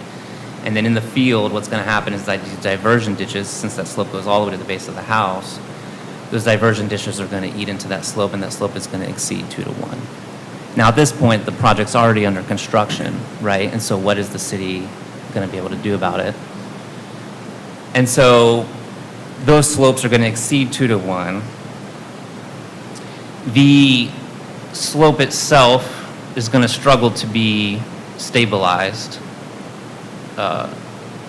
Tree canopy protection is proposed back there, with the slope being struggled to be stabilized, and proposed trees being planted in it. Those trees are going to struggle to survive if not matted correctly.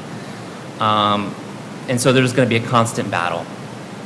It may be finalized, it's going to get through, these homes are going to be sold, and then the residents of 8 through 18 are then going to come calling the business that I work for, and I'm going to say, hey, I'm having some stormwater issues behind my house. How can we mitigate this? And what I'm concerned about is not the density. I want to be clear to everyone in the room, because I know there's a lot of concerns about density. I actually agree that this area is prime for this kind of density. I think that this area almost begs for higher density. And I know that may, not be liked by a lot of people in this room. But from a design perspective, what I worry about is the future residents, the unknowing buyers of these lots having to have erosion concerns and maintenance concerns, and that headache being put upon them. And so what I would request is that this design buy a little bit more wiggle room. For example, so I pointed at 8 through 18. I would like to point to 21, 22.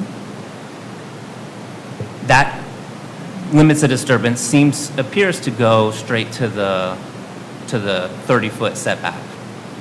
Now, again, this 30-foot setback, I would imagine, is 30 feet off of the center line of the stream. And so to be 30 feet off of the top of bank, we're adding a couple feet, because I looked out there and I think it's at least 4 foot wide, that stream, to the top of bank.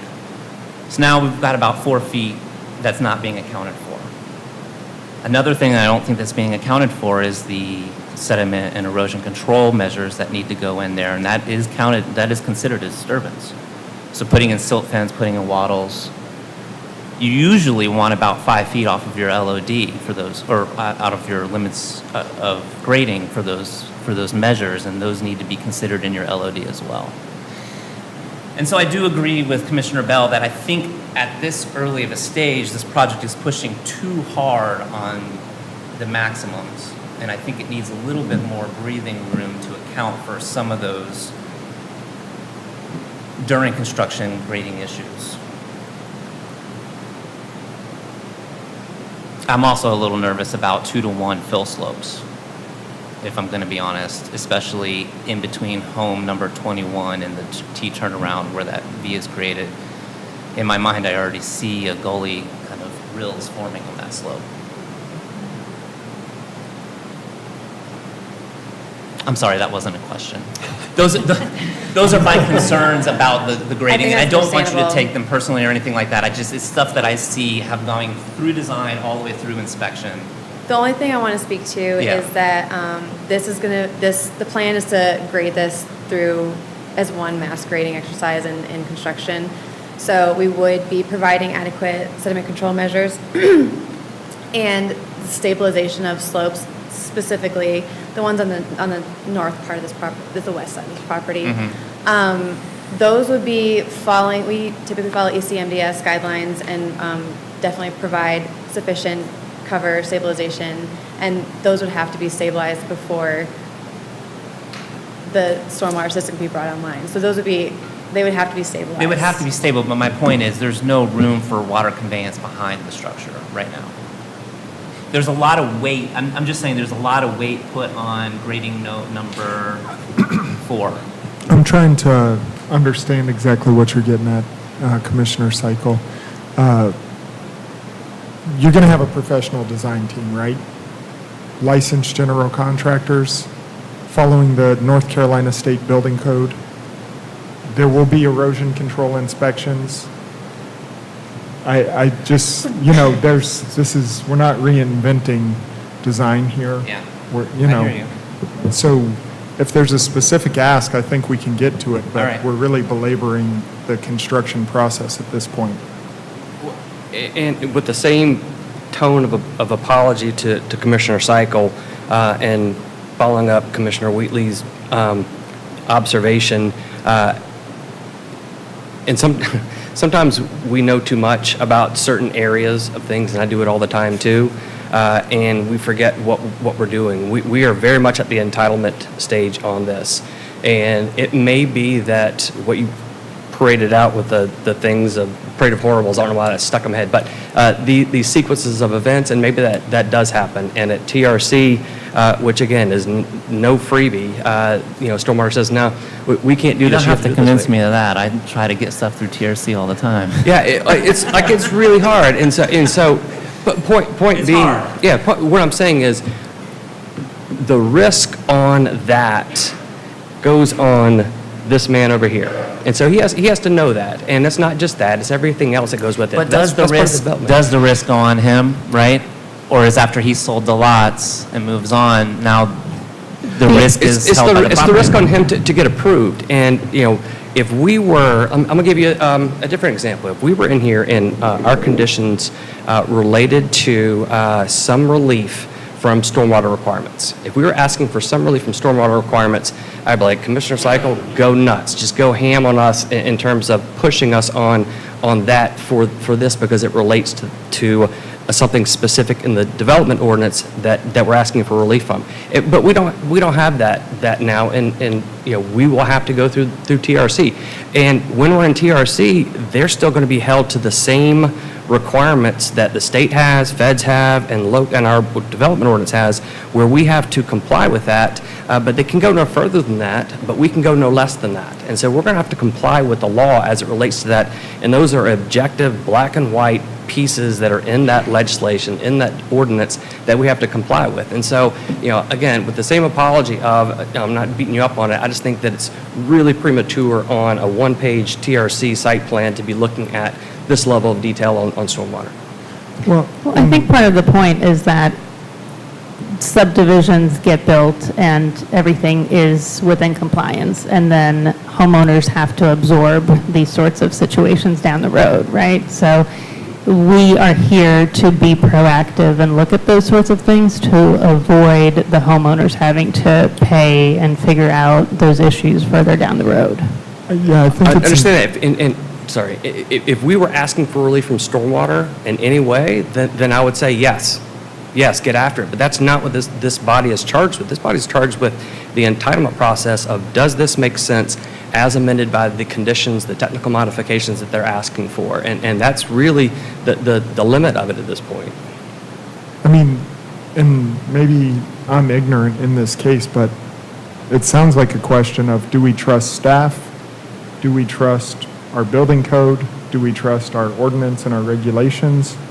I mean, obviously, from a broader perspective, basically no one trusts the government right now, and the government's shrinking drastically because of it. I'm struggling to understand specifically what the concern is if we're meeting the requirements, other than a theoretical fear factor that the contractor is going to let everyone down.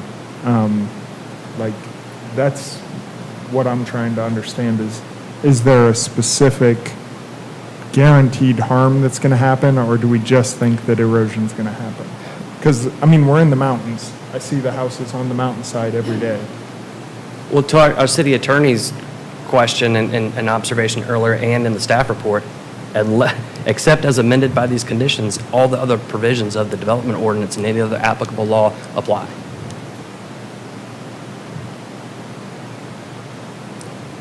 Point well taken, thank you. Thanks. Yeah, I have no objection to the density, and as to your point, I do know a lot about certain things, and maybe it's not applicable in this particular role, but I think under a conditional zoning, I think we should be looking at these aspects. I mean, I do disagree to some extent. And I think we are zooming into these, specific design pieces of the puzzle because the site is odd. I mean, there's a lot of challenges posed by the site, and I know that's true for many sites across our community. We live in the mountains. There's lots of topography. There's lots of streams. I get it. But there are some unique factors here, and the stream, the way that it lies with the floodplain, that I think stormwater needs to be front and center in the way it's considered, and then the number of units leads to how much stormwater detention, how much capacity you need, and the type of system you use, and the amount of land available, left for where the stormwater goes. So that's why I thought it was really pertinent to bring up. Can I ask a clarifying question? You've both used the terms, this is just too maxed out, no wiggle room. But you say it's not about density, but can you link it to as Mr. Allen was saying, they're asking for technical modifications. So in the context of your concerns, is it is the things that are being requested to be modified, the increase in the lot size, the increase in the lot width, the reduction in setbacks, do they or don't they have anything to do with what you're saying? I guess that's what I was trying to understand. No, they don't. They don't. When I say I don't have any problem with the density, if it were sixplexes that gave more breadth and room to the land around them, I would have no problem with it, is what I'm saying. I mean, what I hear you saying is it's how the density is being proposed. Yeah, absolutely. When I say there's very little wiggle room, if something happens, again, to Commissioner Bell's point, through the design process and you get to the second round of TRC and something needs to be amended, it just feels like there's not room for that. And that's fine. And if there's not, then it does substantially change and it has to come back before us. I get all that. I'm just saying. So interestingly, then a question could become, as part of the conditional process, if they're requesting 40 feet, why don't we give them 25 feet minimum widths? excuse me, and allow more creativity on the single-family home layout.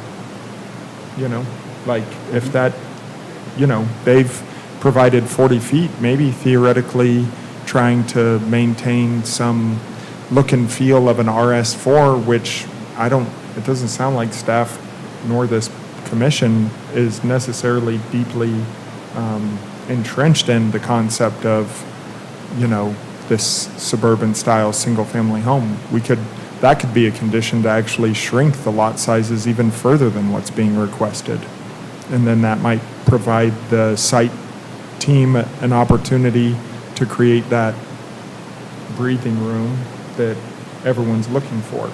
Now, the site plan can't change in this meeting, but we can change the conditions and shrink the minimum lot size.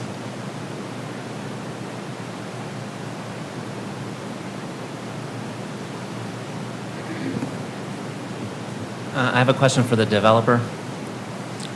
Is the plan for maintenance for the stormwater system to establish an HOA?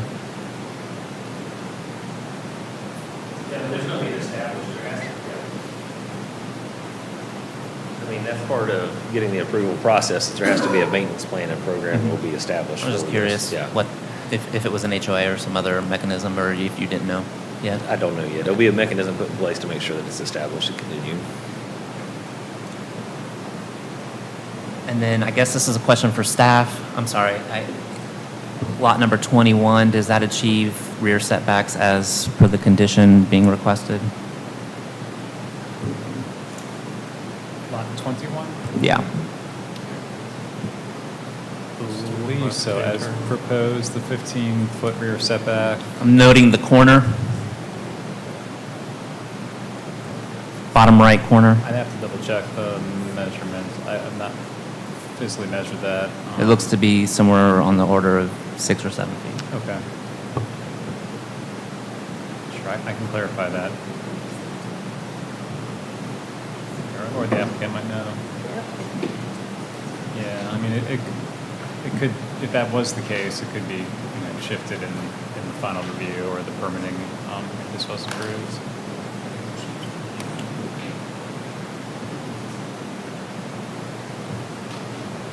Others? All right.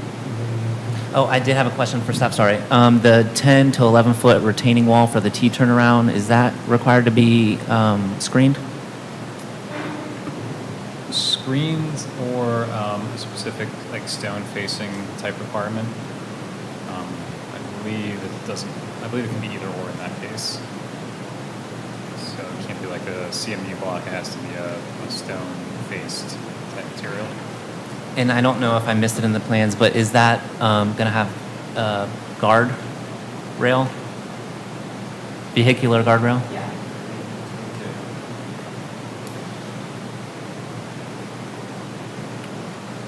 Are there any expected encroachments to the 30-foot stream buffer? I know, looks like lot 22 and 21 are really close, and if we don't have a survey of the top of banks of the stream, so we don't know exactly where that 30-foot buffer is, I just wonder if that's going to require some shifting around, and that's what I kind of mean by no wiggle room there. We've actually received a survey since it's been submitted for this process. I got it, I think, 2 weeks ago. I have compared it. It is very, very comparable. And the surveyor did provide the 30-foot setback in there. So they are comparable, and we would definitely make sure the design keeps us outside that 30-foot setback. Including erosion and sediment control? Yes.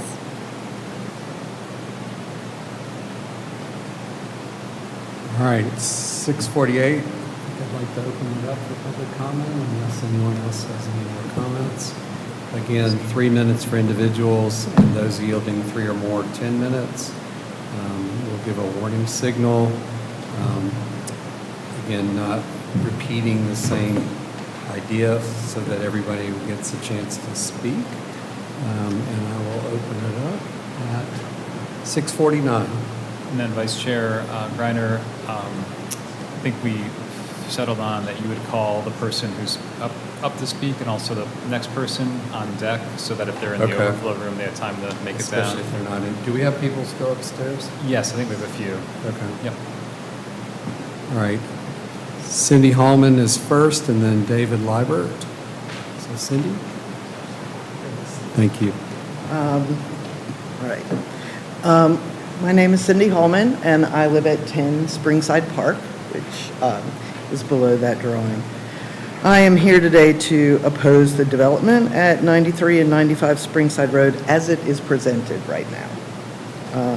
First, I'd like to thank all of you for the work you've done to prepare for this meeting.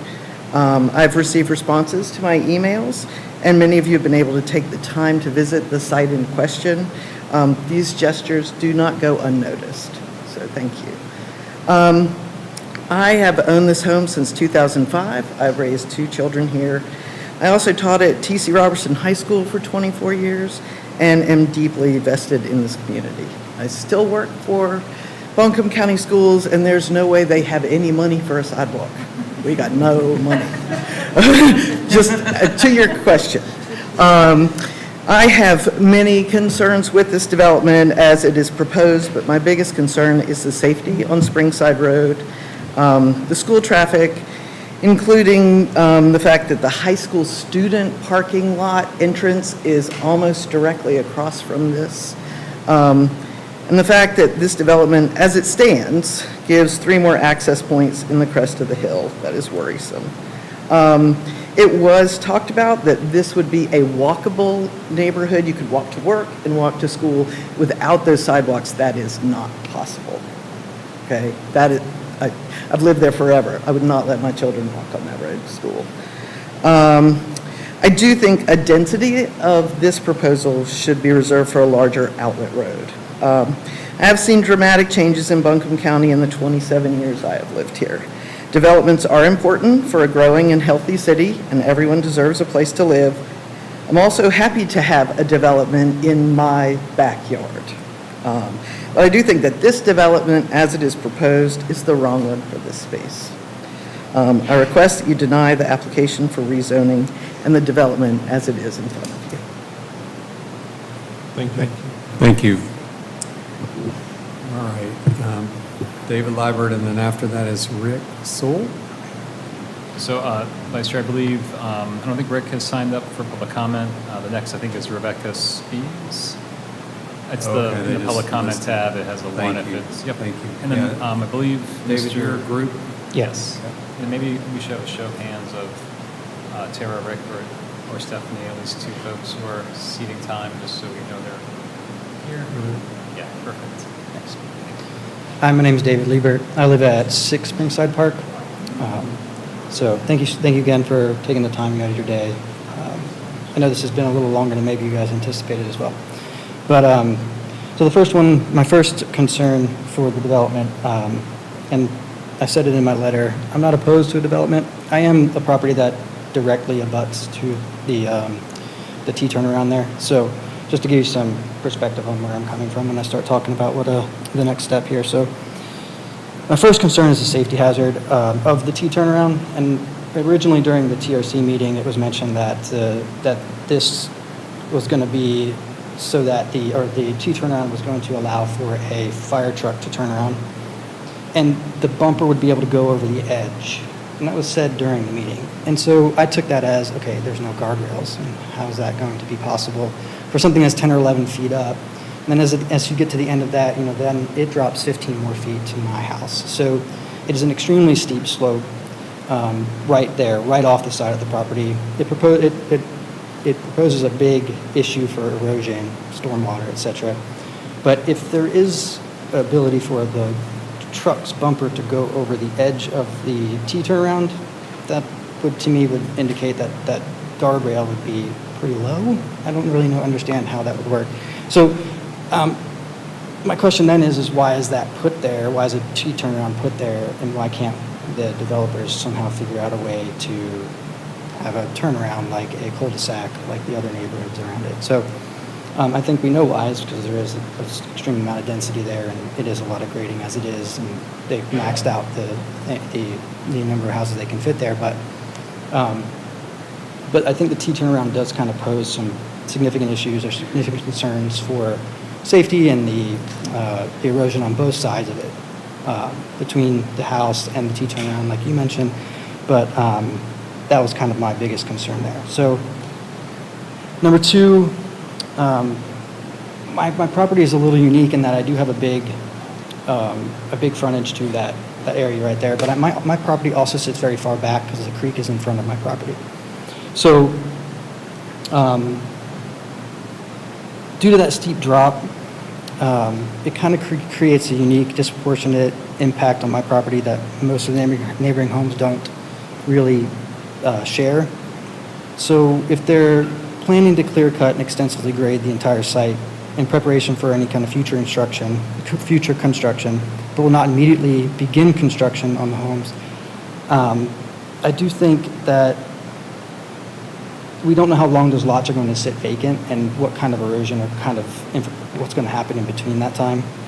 So my question is, without that solid interim mitigation plan, I would like the developer to consider specific concessions or requirements for my specific property because of that interaction in that area right there. So whether it's erosion control fencing, some kind of containment barriers, water diversion planning, soil stabilization during all phases of construction, buffering, screening, that sort of thing. That's kind of where I'm asking for some special consideration in that specific spot.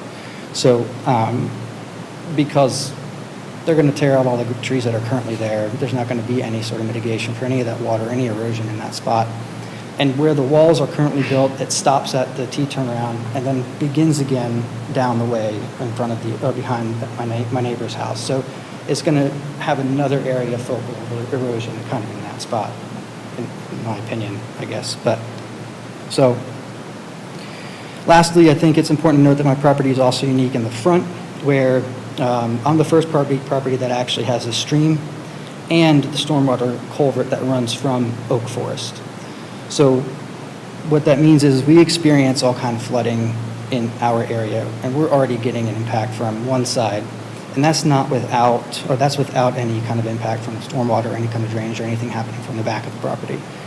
So I kind of think the developers have failed to adequately account for the stormwater that is coming from oak forest, and omitting this kind of shows that the system currently works how it is. But I think those of us who live there have the evidence to show that that system is already overburdened without any introduction of the new development. So that's all I have to say there. So thank you so much. Thank you, appreciate it. All right, we have Rebecca Spees next.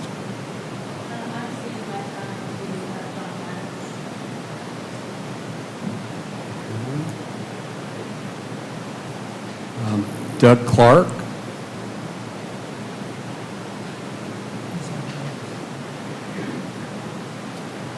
And then after that, Reginald Reeves.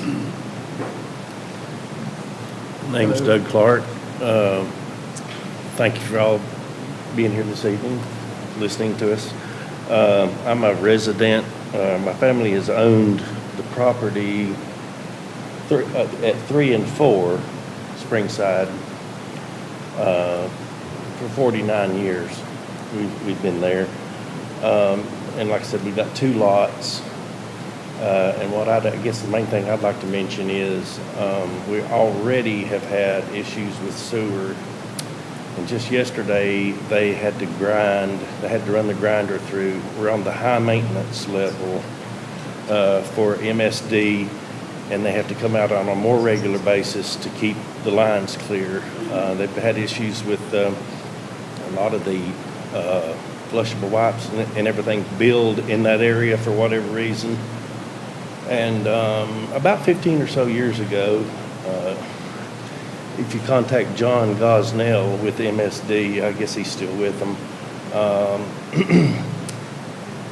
we had about $30,000 that MSD paid to have damage fixed in the basement of that house. And I recommended that to my father and my sister that we not put anything back in the basement. Sure enough, we had another issue since then where the sewage water came up into the basement. So that would have been another serious problem. And also the water runoff, I've actually had damage all the way down 3 and 4, with mostly the damage along 4 Springside Park. And there's been the banks caving away because of the existing stormwater runoff. And our street on the other side of the creek is actually falling apart, and it's got groundwater seeping up through the road right now. And if you go up, you're welcome to come up Springside Park and see how it's affecting the road. And it also runs over the curbs, and the groundwater is a lot higher now than it used to be as far as the saturation level, and it's affecting things. And one of my other neighbors will tell you about that if they get the chance. 20 seconds. Okay. I got a real concern about this double duty thing they got going with handling the wastewater up there. I think it's to kind of doubly have water treatment, the water waste runoff handled, as well as serve as the green space. And it seems like a cheap way of getting out of that. I don't have any problem with 18, but I do with this density. Thank you. Appreciate it. All right. After Reginald, John Maddox. All right. My name is Reginald Reeves, and I live at 9 Springside Park. Thanks for the opportunity to come here and express some concerns with this project. I am in full support of a reasonably zoned development here. However, I feel that the context of this development is not in line with the surrounding area. The requested density here is 4 to 5 times the density of the adjacent properties. There's no transitions, there's no buffers. They've actually requested a reduction on their setbacks to shove more into this area. I feel that the commission should consider maintaining the required setbacks or maintaining a vegetated buffer around this area to provide a change in the significant density changes or transition between these changes. The current layout of this project does create significant traffic hazards along Springside Road. You have the crosswalk, the new private road, and 2 driveways. All of these are around the significant blind hill that exists on this area. What's really concerning is that the entrance to the T.C. Robertson High School for student drivers is about 300 feet away. So there's going to be a lot of traffic with inexperienced drivers with a significant blind hill. I know that this is very conceptual, but it's also difficult for us to evaluate a project when it's this conceptual. The streamline is based on the center line, but maybe not top of bank. Also, along the eastern property line, there is a Duke Power electric line and a maintained corridor. These are not shown on the site plan. These areas are shown as being part of the site's open space and tree canopy, but I think city code prohibits those areas from being counted towards those requirements. So it makes it really difficult for us to fully evaluate this project and its cumulative impacts because we are reviewing such insufficient data at this point. And the last point is that based on some of the historic or some of the photos and videos that were submitted during public comment, there's a lot of historic flooding on Springside Park. I live at the very end. A stormwater line from Oak Forest comes beside my property, overflows the land and creates a river during heavy flow events. And I believe that the culvert under Springside Road is insufficient to handle the existing stormwater from Oak Forest and Springside Park.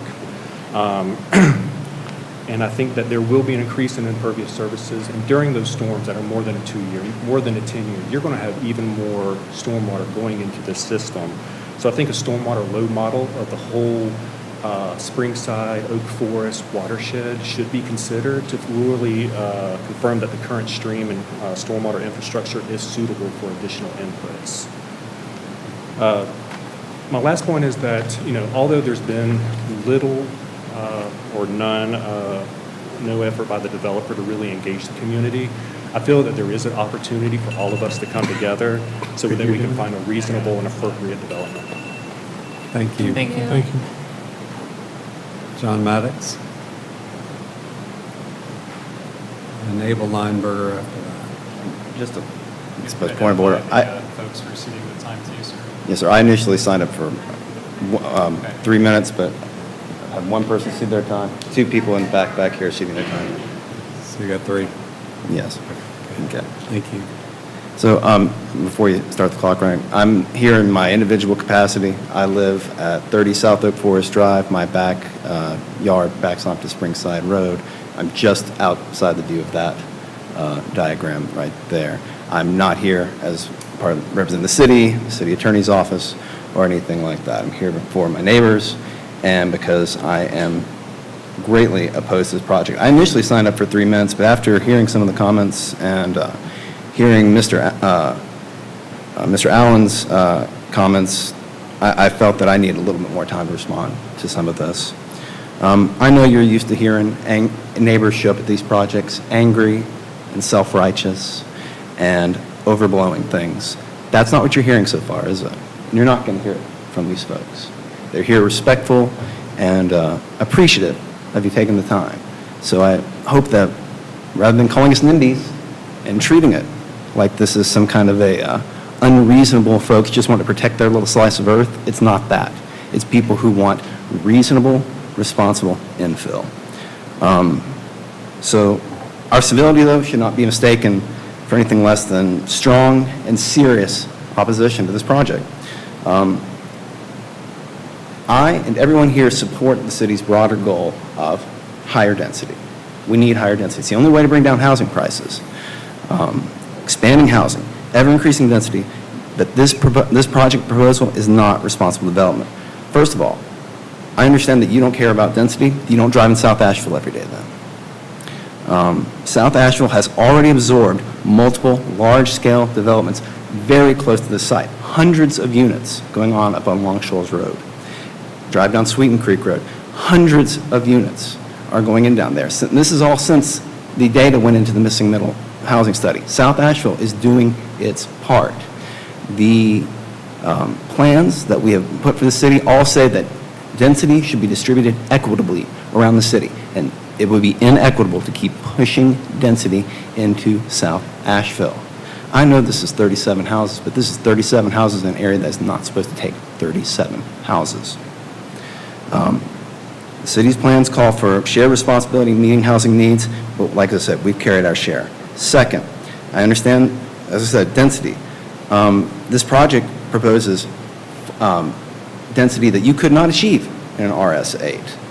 If you want to conditionally zone an RS8 to get a little bit smaller, then that's fine. This is an RS4. It's an 8,000 square foot lot. They're asking for 37.85, I think. That level of density is truly appropriate, then it should be through direct rezoning. I understand that conditional zoning is more convenient for folks sometimes, but we have a zoning district designated for this kind of use and this kind of density. It should be what we use. I know that a lot of folks come in front of this commission and every other commission in this town, and they say, traffic, say, oh my God, the traffic, right? And oh, won't somebody think of the children, And we all know that oftentimes they overstate the risks and they overblow things. Can I change this here? Does this go back to, yes, 4 schools right there. Twice a day, this is the most dense spot in Asheville and you try to get a car through there. Springside Road, student drivers are required to use that road. And let me tell you, they do. They do. 30 miles an hour is a suggestion to those kids, okay? They got dad's car out for the day. They're going for a cruise, and they're going fast on that road. Adding 37 homes, 37 sets of cars pulling in and out on that blind hill there, I don't think you're being a NIMBY to say, I think that's a very serious concern and maybe a reason to rethink this amount of cars coming in and out, in and out. You take your life in your hands no more than when you drive down Springside Road at 7:30 in the morning. The idea that this crosswalk is going to provide connectivity is a joke. It is, it would be incredibly dangerous. There is a blinking lights crosswalk up on Overlook Road. If you've built houses down there, you've seen it before. Somebody got hit there, a student got hit there a couple years ago. And there's no blind hill there. It's a nice clear sight line from here and there. If that's what you're relying on, a mid-road crosswalk in order to create that connectivity right there, it's a dream. I mean, the plans that were on the initially submitted said, well, we're going to work with NCDOT on that. It's not an NCDOT road. They're just thinking that this is just a secondary concern for them. Oh yeah, totally a crosswalk. We'll put in there. We'll work out the details later on that. It will be a dangerous, dangerous thing. If it's at the corners, if it's at Overlook there, where you have stoplights, that can be safe. But a mid-road crosswalk on Springside Road is going to be nothing but dangerous. Again, we have goals. We set out all these Living Asheville plans. This project, though, only includes single-family homes. No affordability provisions, no real transition in the surrounding neighborhood. It's a missed opportunity. It doesn't align with the city's goals around diversity or inclusive growth. As I said, no reasonable person thinks this site shouldn't be developed. It should be developed. There should be homes going in there. There should be families living there. It should connect to the existing neighborhoods in a meaningful way. This does not do that. This takes as many houses as you can, crams them onto this side lot with no concern for whether it's going to create safety hazards. It's dense, it's out of context in the subdivision, it overreaches on zoning, and it underdelivers on community value. I urge this commission to please take these folks. I'm probably the rudest one you'll meet tonight, okay? These folks have all been polite, but I got a little bit fired up with the idea, oh, there's concerns, those are all NIMBY things. These are not NIMBY things. This is where we live. So please, I respectfully urge you to recommend against approval, and I thank you so much for your time and service and for hearing me out. Thank you. Thank you. Thank you. Please. All right, I'll allow that. Okay, so my name is Abel Lineberger. I live at 5 Springside. We can leave this right where it is. I really appreciate following you because that does that. Okay, actually, I do want to clarify a few things. You had mentioned that there were public amenities that were available. The tennis courts are not available to anybody else. I've been breaking the rules, I'm sorry. Yeah, so that's not public park, to my knowledge at least. Yes? No, okay. So, the other thing I'll point out, I love this picture because this picture shows us just how much development, high-density development, this neighborhood has already sustained. We've got the brown area down the bottom left-hand corner, 200 apartments. We've got the brown area just next to that, the greenfield development right next to that, another 200 for elderly care. We've got another 100 right in front of T.C. Robertson that was recently developed. We've got 400 up on Sweeten Creek. Is this equitable? All the high-density development seems to be happening off Long Shoals. It's certainly not in North Asheville, not in East Asheville. Why here? Well, my question would be, if we're going to take RS4 and turn it into effectively RS8 while ignoring the requirements of RS8, does that mean all the RS4 in that area can go to RS8? If so, developers are going to be poaching houses as quickly as they can because you're effectively 2-for-1 buying. All right, I think that's my 3 minutes, yes? Thank you. Thank you. Thank you. All right, let's see. Shannon Reese, group. Hi.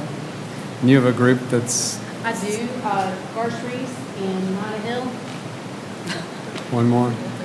She got them. Right there. Oh, I'm sorry. Thank you. My husband and my neighbor. Okay. Well, my name is Shannon Reese, and I live with my family at 8 Stancliffe Drive, which is directly adjacent to the proposed development. We have resided there for 13 years. First, I would like to begin by thanking the Planning and Zoning Commission members for their service and planning staff, i.e. Will Palmquist, for answering all of our questions, and there were a lot of questions. I also want to thank my neighbors who, from the very beginning, have been very involved in this process.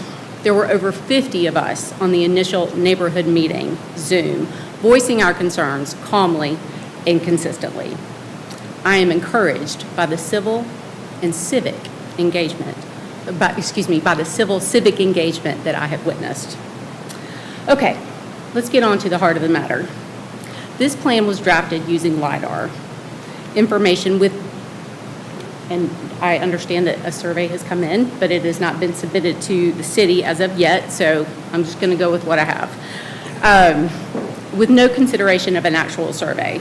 I'm aware that if and when this plan gets through this hearing and the vote by City Council, a survey will have to be applied to the current plan. But I do feel that it is a disservice to this commission, to staff, and to the neighbors to submit this plan without a survey to be voted on. The proposed mass grading, which is not typical for projects such as this in the city of Asheville, may have devastating effects on the stream that borders this property and the homeowners that live at the bottom of this site.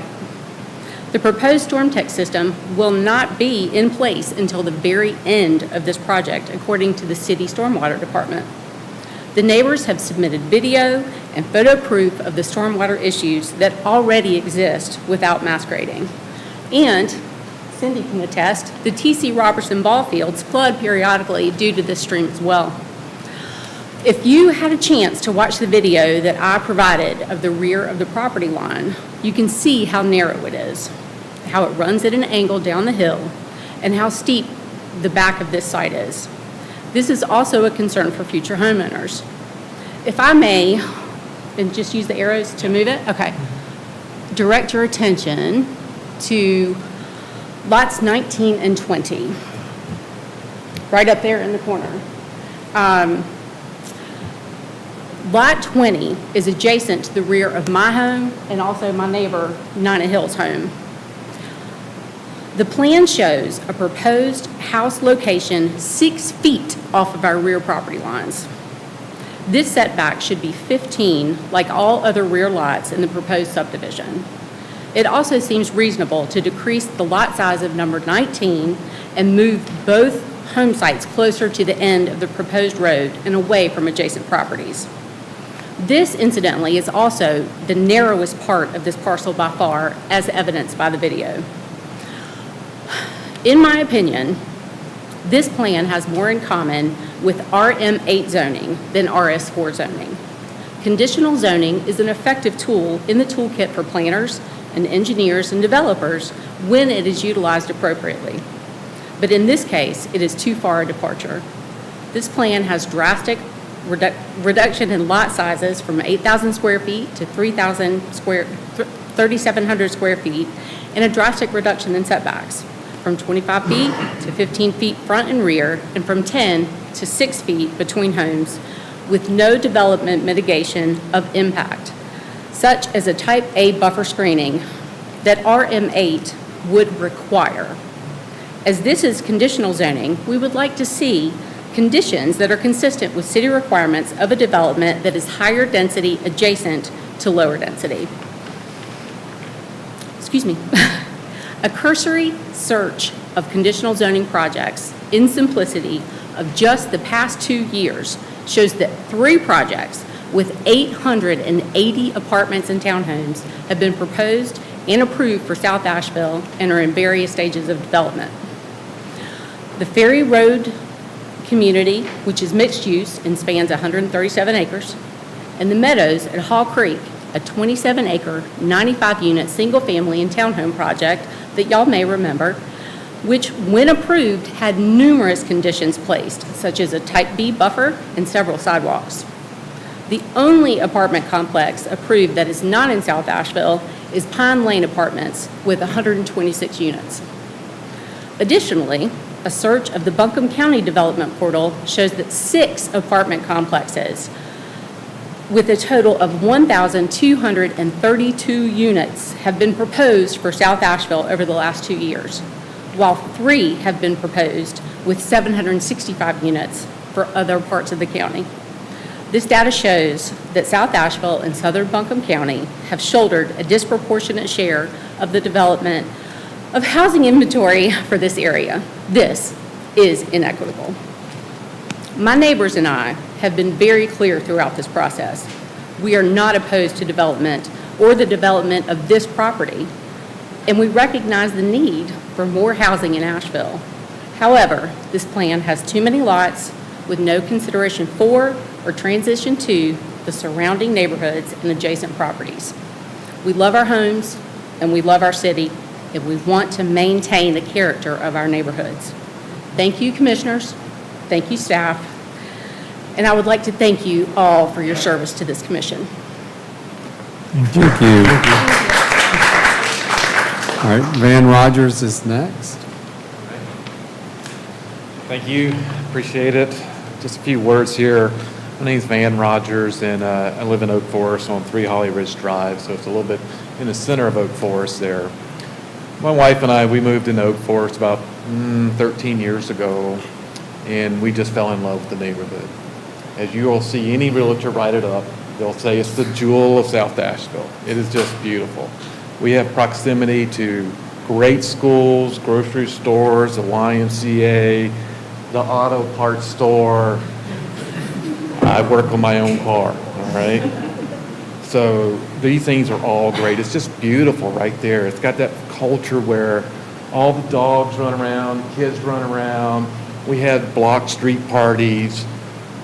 I mean, we dress up, the parents dress up, we get into it. So there was a question about neighborhood. That's the neighborhood right there. So when I look at 37 houses, I'm trying to figure out how is that going to be copied? Because if I'm trying to buy that house, to me, I feel like I should have something similar to Oak Forest, right? I feel like, hey, my kids should be able to go over there, play, have a good time, go plant some trees. There's no trees over there, right? We're going to take them all down. My house and most of the houses in Oak Forest have these gigantic tulip trees all over the place. It's well treed in. The rows are boulevards. You can put 4 cars across them. When I look at this right here, I'm trying to figure out each one of those lots. We all know we're Americans, right? We have 4 cars in every house. How's that going to work right there? I'm trying to figure that out. Is 4 cars times 37, and then all the other developments are going to eventually fill in, right? That's tough. I want those kids, those families, to play and get along, to come on over. But I'm trying to figure out how to get over there. I don't know how to get over to that piece of, it's tough. I don't know how to do that. I would love to make sure that there's an open access to figure out how to go play with those 37 residents that's going to join Oak Forest eventually, right? So all I ask is try to make it a fit as much as possible. You know, we're not asking for the creme la creme. We're not, but just get us close, you know. Sure, we say there's a trailer park down the way there. Hey, that's the standard of whatever. We're not trying to say that's the standard today, right? But we're trying to be equitable. We're trying to make sure that, hey, at the end of the day, at 37 units right there, and when kids are going to go play, I can tell you, I run that at 5 a.m. in the morning. 5 a.m. in the morning. There's not many people there. I run up that Springside to TC. I am well lit up. And I am lit up because I have had to dodge cars into the ditch. I do not let my kids on Springside at all. So, you know, all these things can be handled with DOT or whatever you want to say, but at the end of the day, 37 multiplied by how many kids? That's a tough deal. So work on the fit a little bit. I appreciate your time. Thank you very much. Thank you. Thank you. Drew Pollack is next. Then Mark Phillips. Good evening. Thanks. I've lived in Oak Forest now for 8 years. I live at 2 Pheasant Drive. I'm glad this slides up. I founded a business 8 years ago. I work in downtown Asheville. I have a human resources consulting firm. We become the HR department for small businesses. We work with small businesses every day. Last week, I was at the Asheville 5x5 meeting where we talked about our vision for the area and attracting more jobs and more workers to this area. That's not what they're looking for. This is not the kind of development density that's going to attract talent. The kinds of industries that we're looking to attract here, creative and added advanced manufacturing, advanced mobility, software and IT, and professional services. These are not homes for those sectors. We're not building homes for anyone who wants to raise a family. Where are the kids going to play? I have box seats to looking at that open space provided. That's not a play space for kids. And as far as the walkability, I have a trail through my backyard and up my driveway for all of my neighbors on Springside Park, so they don't have to walk on Springside because it's so dangerous. They're walking dogs out there. You know, I'm like, you cannot walk out there. Walk up our road. Spread the word. We built steps. We're constantly making improvements and managing that area to ensure that they're safe. So it's not just safety, but also who's going to live there. One of the things that we ask in our line of work when we work with companies is, when you write a policy or develop a program, is who does this serve? This doesn't serve future families who want to raise families in communities that are going to help them thrive. It serves the developer. It doesn't serve anyone else in this community. It certainly doesn't serve my neighbors in Springside Park or over in Oak Forest or the neighbors on the other side in Spring Forest Circle. And I'd have a trail for y'all in Springside Forest Circle if I had any property going over that way, so you could cut through and walk through Oak Forest as much as you wanted. I heard the word tonight, conceptual, used a lot. I got box seats. I've watched all the floods. The gentleman who was speaking about the sewage backup, my neighbor was knocking on my door at 4 o'clock because they had sewage coming up in their home last night. That's happened 4 times in 8 years. The infrastructure is not keeping up with the pace of aggressive, reckless development in this area. The flooding continues. The water system, we already saw it get blown out by Helene, but it was blown out back by freezing temperatures years before. We still haven't kept up. It's going to take years and years of investment on roadways and all the other infrastructure, and this is impacting public safety and the livability of our community. Again, on the walkability piece, there's no park there. It's 1.3 miles to Lake Julian Park from that development right there. And I know because I'm looking right across the street from it. 1.3 miles. And all you're walking to is those in schools. And anyone who's going to be working in a job, they got to commute. This is all about commuting. So it's just adding more congestion to an already congested area. So appreciate you being here tonight, and thank you. Thank you. Let's see, Mark Phillips. Oh, okay. Andrea Frey? Or Fay? Andrea Fay? Hi, my name's Andrea Fye. I moved into 60 Springside, purchased the home in 2001, right across from Oak Forest. I and my partner Mark walk my dog twice a day in Oak Forest, and recently the neighbors across, or not recently, a year ago, the neighbors across the street begged us to please cross into their driveway so we could walk through their driveway, walk through their yard and into the neighborhood rather than walk 30 feet down the road to Westridge, because it's dangerous. I think that I don't oppose high-density development. Nobody that I've talked to in the neighborhood opposes high-density development in our backyards.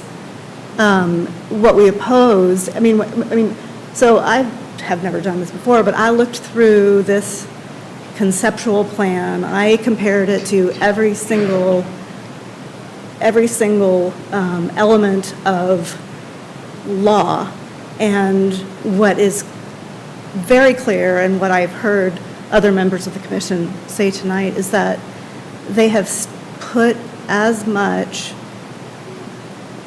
they have taken every single requirement to its limit, the 10-foot two-house slope, whatever, in every single aspect of these requirements, they have pushed the limits. And so I think that we could have high-density development here, and it could be done in a way that is reasonable to any lot that is going to be developed. And I appreciate your time and on the commission and for listening to us. Thank you. Thank you. Terry Cute? Terry? Sorry. No worries. And Blake is next. Hi, staff and commissioners, and I believe we have with us one of our city council members. Thank you for your kind attention. I am Terry Cood. I'm a resident of Oak Forest, which is one of the first subdivisions in Asheville that I know of. They've told me this. One of the stated goals in the text, the zoning code text for residential expansion is walkability, livability, access to public transportation. Well, I've heard talk about walkability, but you cannot walk, and you've heard a lot of people. As a matter of fact, the reason I know many of my neighbors from the Springside area is because I met them tripling their walk from Estes up, around, over, and down. They come through Oak Forest, and they take over 2.5 times the walk in all sorts of weather rather than walk on Springside. And I will say that there is the flashing light that someone was talking about. That exists on Overlook, and we have a little policy there, because that's how we get to Estes, that's how our kids get to school. And the policy is wait until there are no cars, then hit that button and run as fast as you can, because the cars don't stop. So if walkability is an issue, this does not do it. It's a sidewalk to nowhere. And it creates a desire line. I'm sorry, I used to sit on your side of the desk in downtown Manhattan. It creates the wish to walk, but not the safety to do so. And that, to me, is almost worse. Livability is a question. Now, I do really appreciate the fact that you guys have talked about what happens in the future when these lots are sold off and there's nobody to say, oh my gosh, there's water coming in and there's sewage up the basement, and now what do? You have to pay for it, you're the homeowner.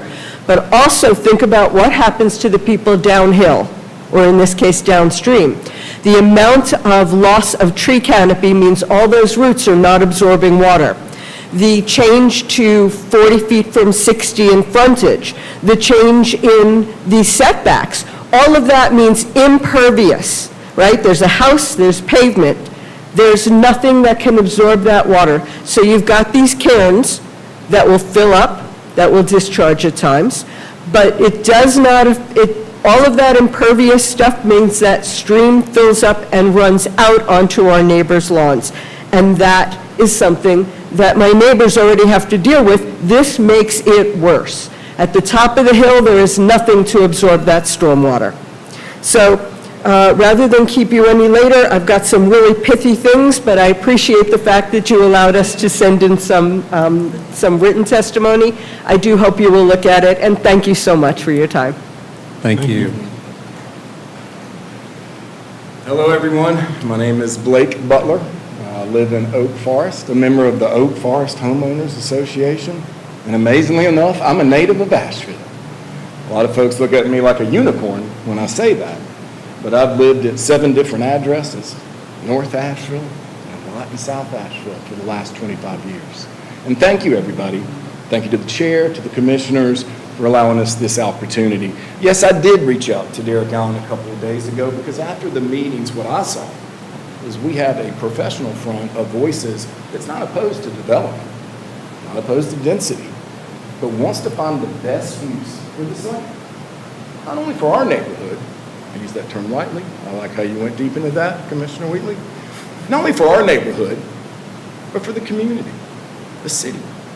You know, we went through a 1,000-year storm, proposing a new development, pushing it to the very end of the city limits possibly, should be a thoughtful process. People are watching this. They really are, and we are too. But more importantly, the points I'd like to bring up again is the concentration of schools that Mr. Maddox brought up. I think it would be important to talk to the administrators and the principals and the school bus drivers about what happens from 7 a.m. to 9 a.m. and 3 p.m. to 5 p.m. Not only does the road become more dangerous, but as you know, we have an elementary school, a middle school, a junior high. None of those kids drive. Their parents come and pick them up, or they ride the school bus. We have a high school where half those kids drive. Some of them ride home in the school bus. So standing out there, and which many of you have done, thank you for visiting the site. We appreciate the commissioners for visiting the site. You see that we do have a traffic issue.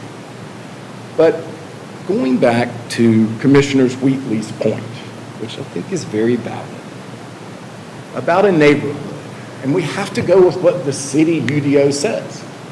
What it says is, pretty much, if you propose a new development, it must reflect the character of the existing neighborhoods, communities around it. You know, Oak Forest was developed in the mid-50s by George Beverly and Neil Hanks Sr. It was their first development. They founded Beverly Hanks on the backs of Oak Forest, of its success.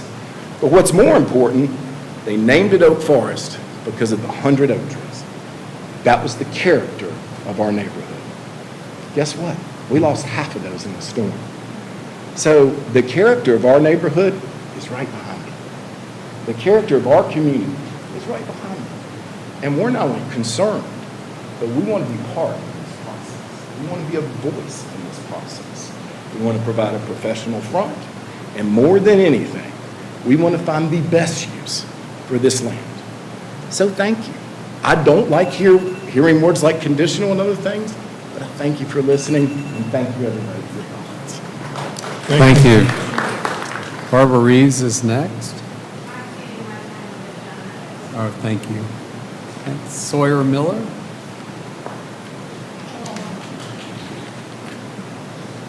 Hi, my name is... You can pull it down. You can pull it down. Yeah.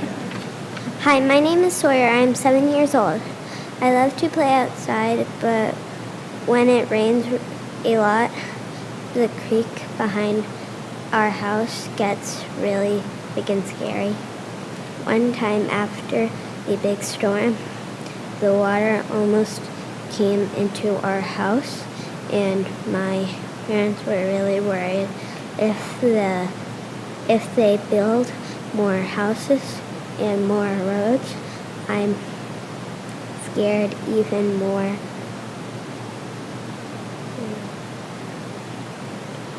Water will go into the creek, and next time it could flood our house. I don't want to lose my home or my favorite place to play. Please don't let them build so much here. We need to keep our neighborhood safe. Thank you. Thank you. Thank you. John Miller is next.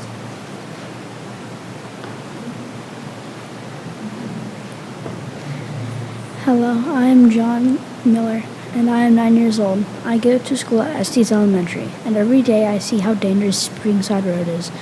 When I ride the bus, I watch cars speed over the blind hill, and sometimes they don't see kids until the last second. It's really scary. I've seen my bus driver swerve just to avoid hitting people because there's no sidewalk, and adding more driveways and a new street right there will only make it worse. I don't want to see one of my friends or even me get hurt trying to go to school. Please don't make this road even more dangerous by allowing more houses to be built beside the hill, because I keep the way it is so it stays safe for the kids who live here. Thank you. Thank you. John C. Miller. Good job, Mom. Good evening, I'm John Christopher Miller. These are my two kids, and I'm not in envy. I actually want this developed so my kids can have more friends to play with. That's the first thing my son said. But my concern really has to do more with the safety of the road, as everyone's discussed. You know, I've already submitted my stuff about stormwater that floods us, the sewage back up in our basement, and so on. So my biggest concern is the school-age kids that live in the area and the people that travel daily on Springside Road. Your decision, approving this or not, will have some real consequences for people like my kids who traverse this road every day. In 2020, my wife and I finished up our service with the Indian Health Service in Alaska and moved down here. And, we were able to walk to work there. We were able to walk to the schools there. And we were also able to walk to restaurants and stuff. But when we moved here, we did it because, we heard there were good schools and there were great things to do around here. And, we settled on our house because I was sitting at my desk one day looking at satellite imagery in between patients. And I noticed there was schools, a library, lots of restaurants and grocery stores nearby, a YMCA, Lake Julian Park, Mountains and Sea Trail, Blue Ridge Park, all these nice things. And I even attempted to go car-free when I moved down here, thinking I could walk or bike everywhere. But as fate would have it, I couldn't have been more wrong. I moved to a traffic war zone. And if you go down Overlook, you know this. I rode my bike once up Overlook and down 25 and haven't been more scared in my life, and that includes being charged by grizzly bears. After lots of near misses with my kids trying to walk down Springside, we changed our route and went up Overlook and so on, like Terry mentioned. That's how we met her in a thunderstorm because we had to take a 1-mile walk because we couldn't walk down Springside. And then we almost got hit in the crosswalk with the blinking lights that they put in. So I'm kind of skeptical that putting a crosswalk above a blind hill with high school students whose speed will actually make a difference. There's a suggested in reality, I think, right? And the reality is the kid's going to end up under a car because someone didn't follow this suggestion to stop.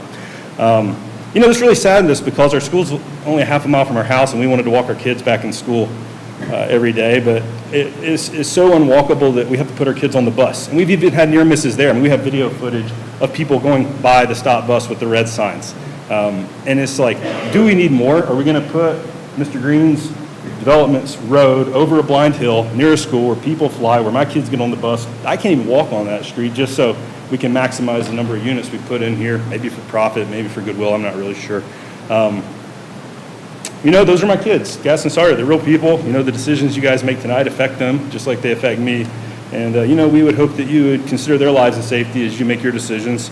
I'm not opposed to developing this land. As I mentioned earlier, I think it'd be kind of cool to have some tasteful houses back in there, more kids for my kids to play with, like Van mentioned, with the community of Oak Forest. Like, we're a neighborhood that is existential. I love it. I kind of lived in Bush, Alaska, so things are sort of nebulous in that space about what's what. But we would love to have more houses back there done tastefully. I just don't want it at the expense of the safety of our kids who go to schools here, which is why we moved here. So I urge you to keep the zoning at RS4, or if you do a condition or whatever, make it more reasonable than this disaster so that our school-age kids can have something safe, live in the area, like living in the area, and don't end up under a car. Thank you. Thank you. Robin Launius? Did I say that right? Close. Robin Launis. Launis. So I live at 37 Spring Forest Circle, which is going to be on the top side of that back line. So I would say that we are a super friendly group. Most of us know each other. Like, I've got common PTA members here. Obviously, during Helene, we all bonded a lot. So even if we don't live in Montford, we are very friendly. So there's other ways to do this, right? So my main objection to the proposal as it is today is really about safety. Okay, you've heard a lot of comments about that. We also are a family that we live right there, and there's no way we would walk on Springside. I literally, if I'm going to turn left out of our road, I turn my radio off, I roll my car window down, and I listen really closely if it's daylight, because turning left across that hill is so dangerous. And Ayla cannot walk to school. So we have neighbors that will let us walk through their yards, so we sometimes do that. I am concerned about my friends on Springside, about the water and about the sewage in their basements. I don't think that this proposal is in keeping with the character of our neighborhoods. I understand that it needs to be developed. Nobody's against that. But when you look at Oak Forest and our neighborhood and Springside, all of us together, it's not really in keeping with the character. The area across the street, it's not really 20 acres of public space, it's school property. So the football field and the walking track are locked up. And so we don't really use those spots right now. You can't walk to transport and retail on this. I know I have a friend that lives in the trailer park at the end, down by Dunkin' Donuts. Even she does not walk, and she used to work where Asiana was. So she doesn't feel safe and borrows rides from friends. We talked about the water. I mean, I think if we're going to do conditional, that you could do stuff like making a safer access. So you could totally rework this plot and have it open onto Spring Forest Circle and come out an existing road. That would be an option. It'd be totally different, right? But I feel like there are options. You could put speed bumps on Springside. That would probably be a great option. The setbacks are so close. Like, he's right. Our kids go and they play outside. They run from house to house, right? They stay out after dark because it's safe, right? So we want the other kids, we want the neighbors, but honestly, like, my husband's 5'10", and to think that he can barely lay down between the two houses, that's ridiculously close. So I just think that the proposed setbacks are really super tight. And the lot size minimum, I'm a numbers person, it's like a 53% reduction versus what is zoned for, not even what's around the neighborhood. So I think we could do it, but we all chose to live here because we like playing outdoors. We don't want to live in really dense, crowded cities. That's part of why we're not in downtown.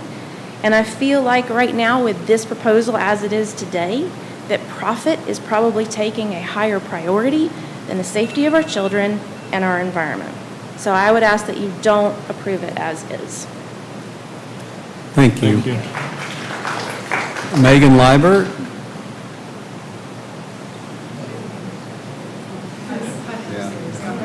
Got her We have late. two more. Got her late. So I left my paper at home. My name is Megan Liebert. My husband spoke in the beginning. I live at 6 Springside Park. I apologize, I'm not a public speaker. A lot of my neighbors and friends have made some very valid points today. All the things I would touch on, it would be repeating what everyone's saying. But as a mom, I wanted to stand in front of all of you guys, because at 6 Springside Park, I am terrified of the turnaround. My kids go in the backyard, my dog. We sit outside behind the house, make fires. What's going to keep someone not paying attention, going too fast, from going over that and into our backyard? There's no buffer, and it's not about privacy. Privacy's nice. It's about safety. This project does not look safe. It looks like someone trying to make a lot of money by putting a lot of houses on a land. My daughter would love it to be developed. She would love to have neighbors and have friends behind her. There's already friends behind her. She's walked through the woods before to see the kids there. So it's not about not developing it either, like any of us have said. Springside Road is not walkable. That's not a selling point. It's not a selling point by any means. It is unsafe. Crosswalks. You talk about being reactive versus proactive. The only reason why a crosswalk went up on Overlook Road was because a teenager was hit by a mom during school traffic, suffered a fracture of an extremity, and then they put in a crosswalk. But people fly through. They don't even work. So a crosswalk, it's not going to work. Talk about community engagement. No one has engaged with our community to talk about this property and what would fit the property. No one has visited our house, where we have near been flooded by the creek, to talk about how they would protect our home where we're already established. Stormwater obviously is a big concern. And if they did engage with us, they would see where our fear lies in terms of stormwater runoff. It is an issue. We're not equipped for it. We have the issue every year, and it wasn't just from Helene, it's from other times when we have massive storms. It's an issue. We get it all from over Oak Forest, straight into our front yard.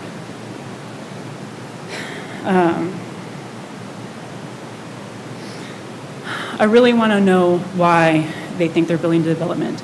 Is it truly to build a community?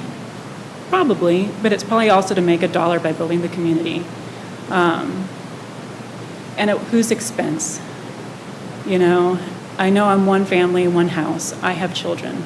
We live right up to this property. We are the closest house to this property. We should count in the saying of it. We always knew the property would be developed. We always assumed it would be developed responsibly. Thank you. Thank you. Gemma Liebert.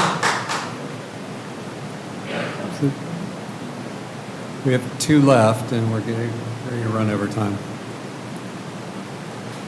Hi, my name's Gemma, and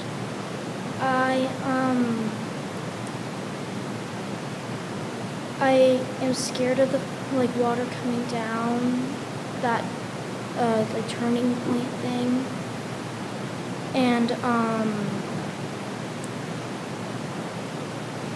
I just want to save community, and it's not good for the environment to have that much houses built. And I would like to meet new friends, but I also don't want to make the environment worse. It is also because of the people who do walk on the sidewalks, and they have to walk home from school. But I just really think that they shouldn't really build that much houses. And I feel like that they're not aware of their surroundings, and I feel like they don't really care about the people who do live in Springside Park, because without thinking about our house, they're building a road up to the end of our property, I think. I'm just worried about the environment and and if they really do care about other people. Thank you. And the last one is Isla Lanius.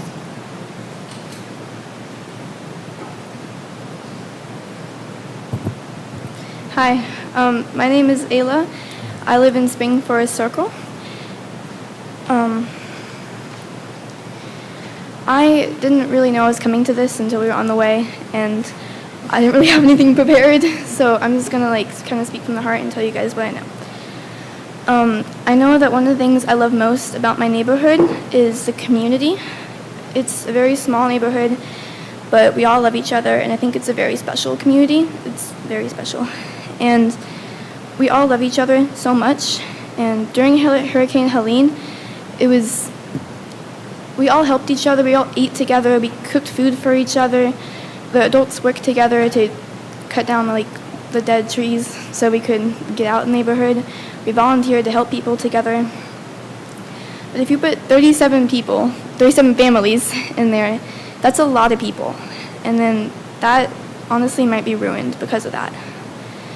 And one of the other things I love is the beauty of it, with the trees and the sky and everything. And I just love that you can be there without the crowdedness of Asheville and the sirens and the cars and the lights and everything.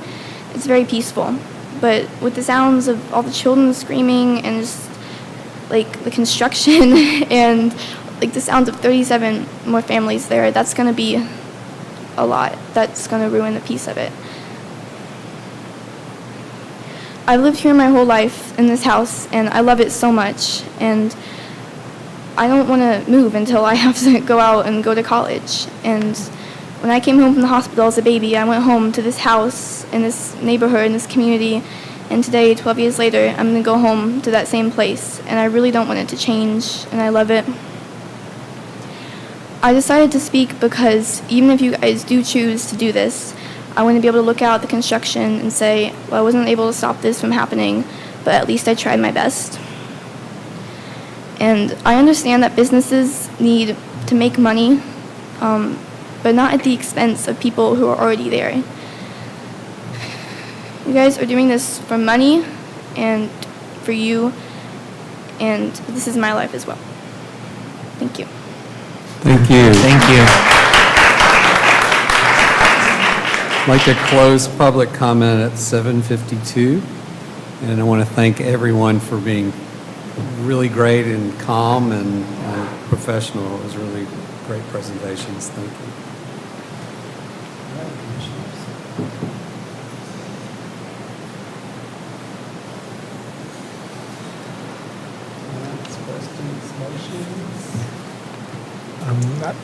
Yeah, I'd like to just make at least one comment. I really appreciate everyone coming out and engaging the process of development in Asheville. This is once a year we get some level of excitement here. Most of the time there's no one sitting in any of these seats. Sometimes when that happens, people are not super composed and not always really organized and hitting key talking points, and I think everyone did a really good job showing not just the challenges of your neighborhood, but also the city of Asheville as a whole. It's really hard to get by in Asheville for many ways. It wasn't developed in a way that was super thoughtful for non-auto dependent development. So bikes were kind of an afterthought, skateboards an afterthought, bus systems are really hard. Our geographic territory is not super dense to begin with, and then you take into account the hills and the mountains and the way the town naturally stretched around the topography. That all leads to challenges for our city as a whole. I also agree with everyone in here that South Asheville has taken on a brunt of the large-scale multifamily development. Part of that is a topographical constraint and just access to large plots of land, which Long Shoals in particular kind of had the ability to receive some of that. I don't think that you spoke to any commissioner up here and, we didn't feel what you were saying. I know I have two children who are 13 and 15, so they go to Franklin School of Innovation. My goodness, try Brevard Road. That's a truly probably not the best place for multiple schools. So we understand the planning challenges around getting kids to and from school and the dangers associated with it. So your patience as we try our best to transition from 1950s, 60s, very auto-oriented development of 4 cars per family to something we aspire to be in the future that's more dense and a little bit more sustainable as a city is really appreciated.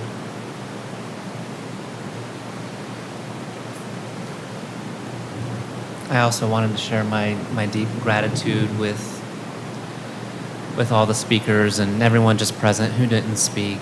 And as I said in my responses to many of you in the email, your thoughts, you're sharing your neighborhood is how we get a glimpse into it, and your involvement is really important. And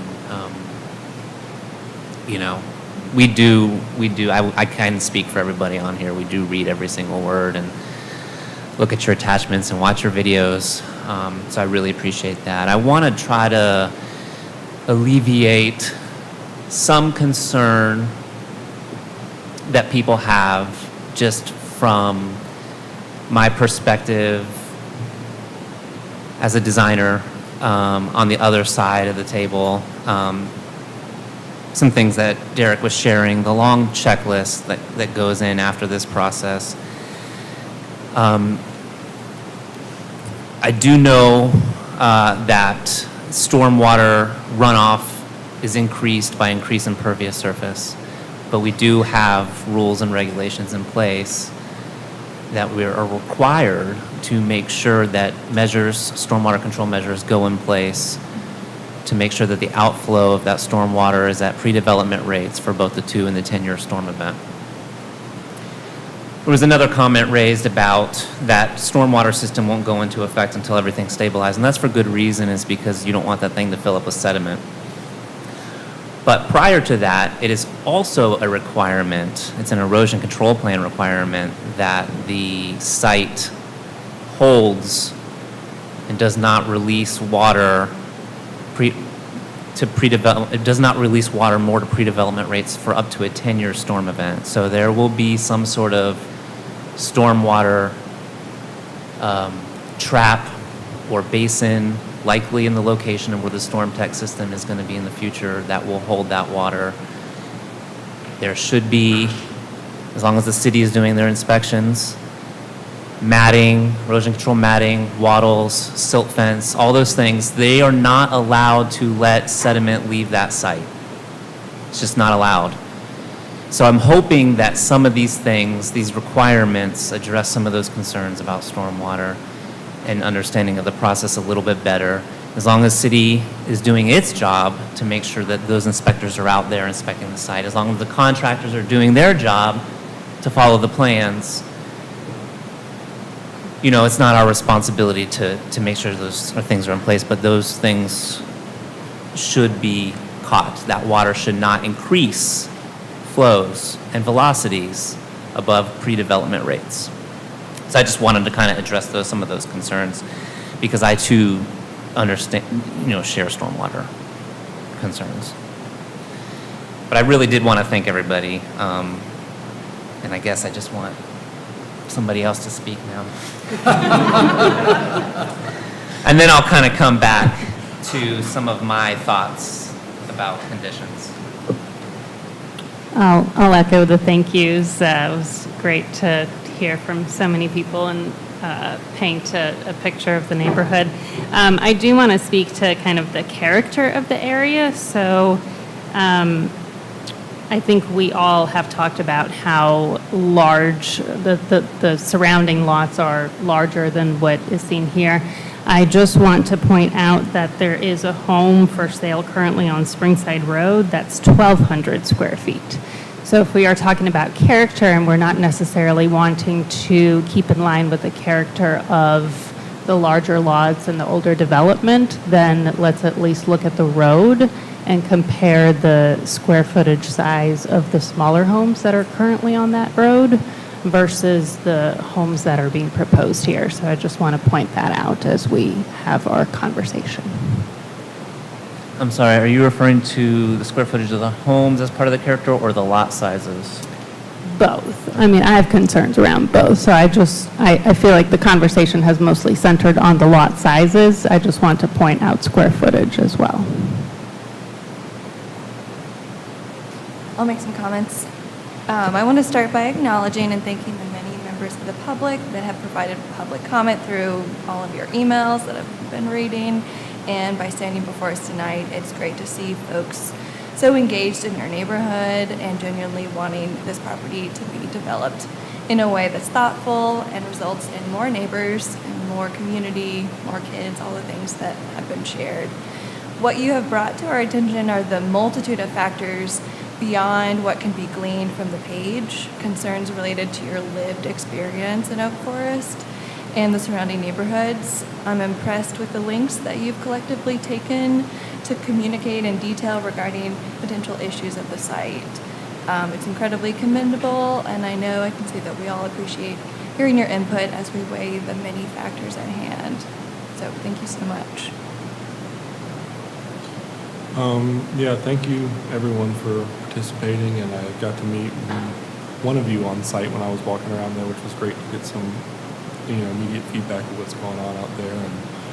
And we take this very seriously. Other commissioners have been going to the site as well. I've been trying to drive Springside every morning at different times to try to hit this school traffic. And yes, I agree that there's, it's bad, but I mean, unfortunately, a lot of Asheville is bad. This is my side of town. I live in Asheville, so I totally get it. I'm on Sweeten Creek every day, multiple times a day, and it's rough. On the other hand, this commission, we have to balance the needs of individual communities with the needs of the larger community as well, too.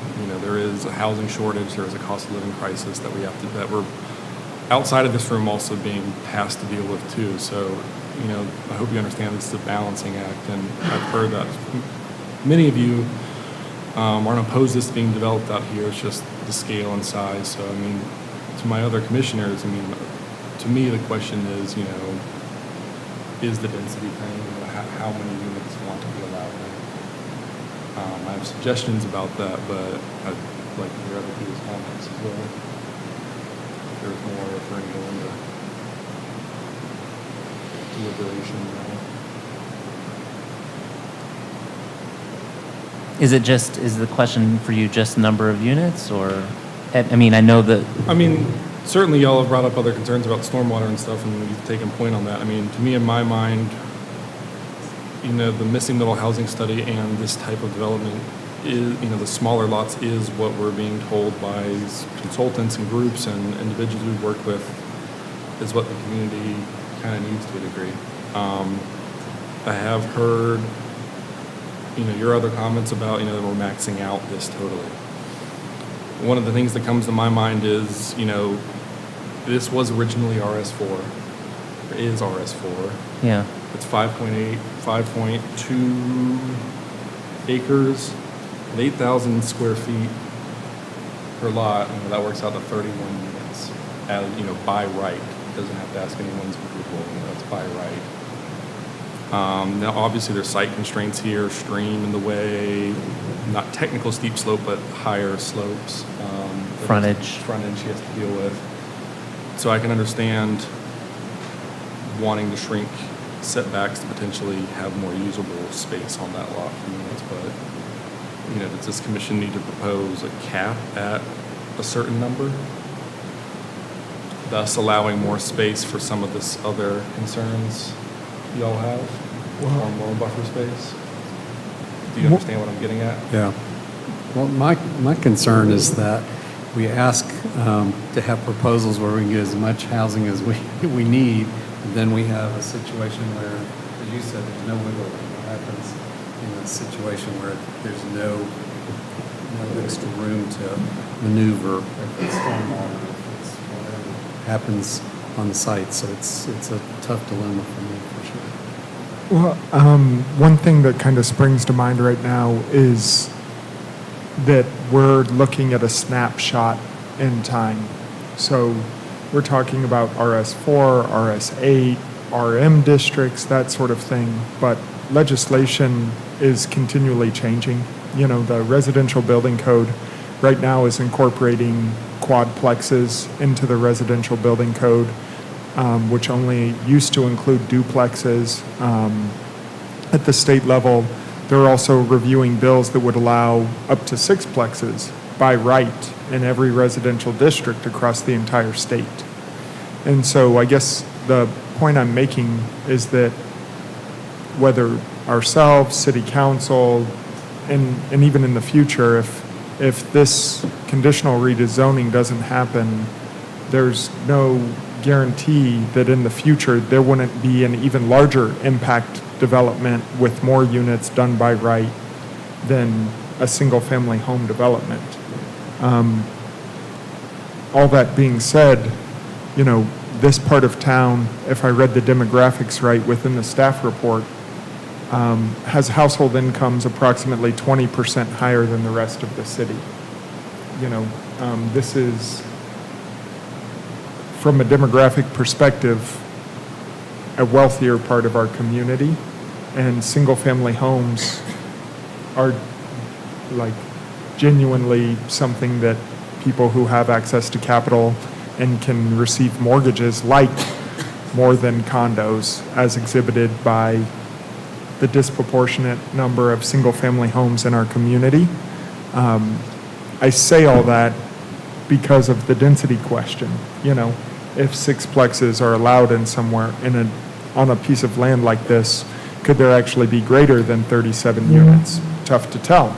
Laws change, the UDO changes. This is what's before us now, and I personally don't find it to be overly dense, and I'm not sure that, trying to scrape off one or two lots to make a difference in the total unit count provides a notable public benefit.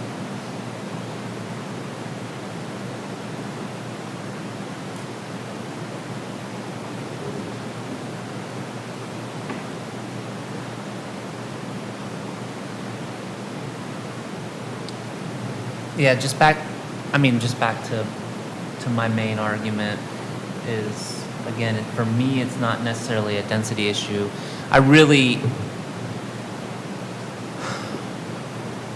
It's hard to sit here on this side of the table and approve development, bringing people in an area where traffic is tough. South Asheville is bearing the brunt of the traffic, and where a lot of safety concerns are being brought up. But is that on the developer, right? Or is that incumbent upon the city and DOT?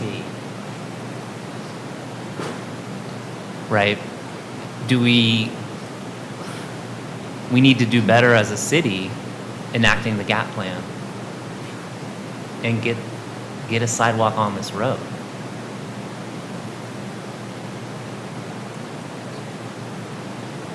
My main concerns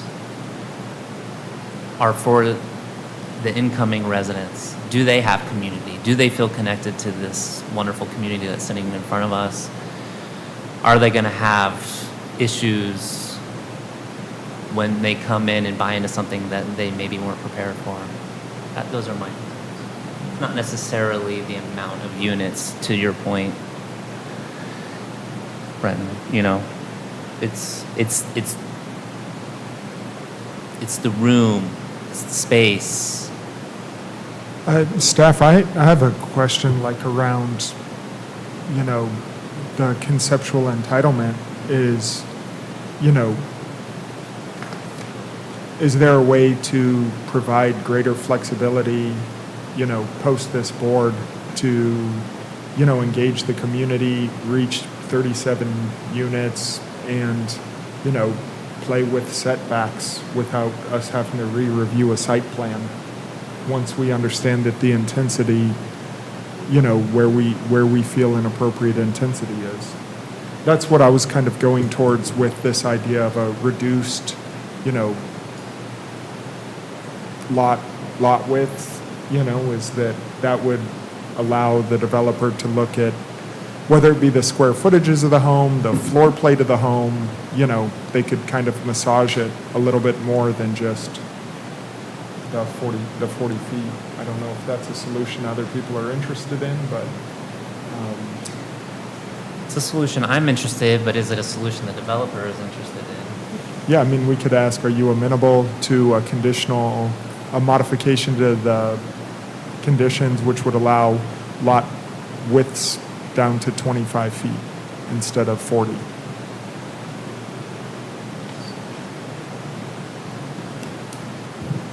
I'm going to address the intent behind the question, I think, and I'm hoping that will be instructive.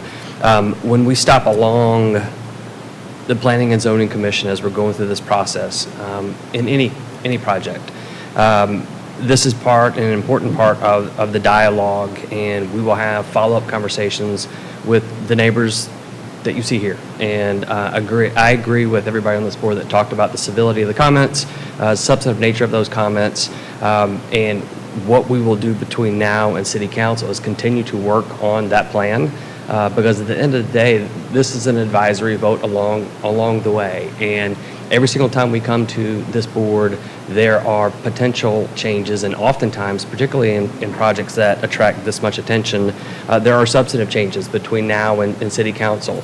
And we try to get those right and try to address the concerns in a thoughtful and meaningful way.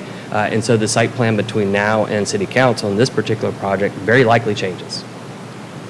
That's just what happens. It will change, and it will have conditions added to it. It will have conditions modified to it.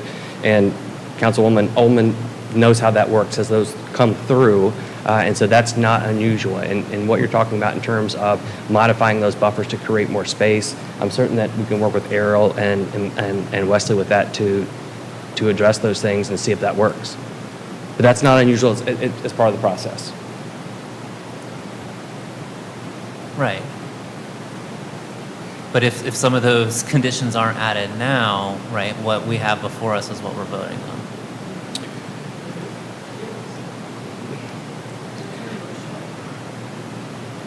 Correct. And sure.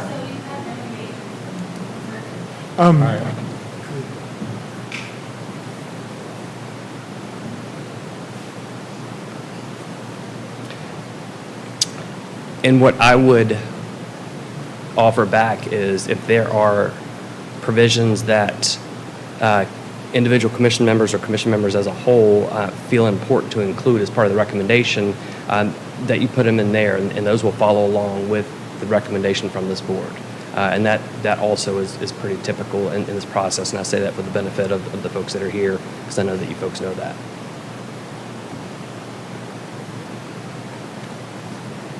I guess it's important to say that if we vote it down, it still moves forward unless the developer pulls it. And if we vote it up, it still moves forward. So just want to make sure everybody was clear on that. Thank you.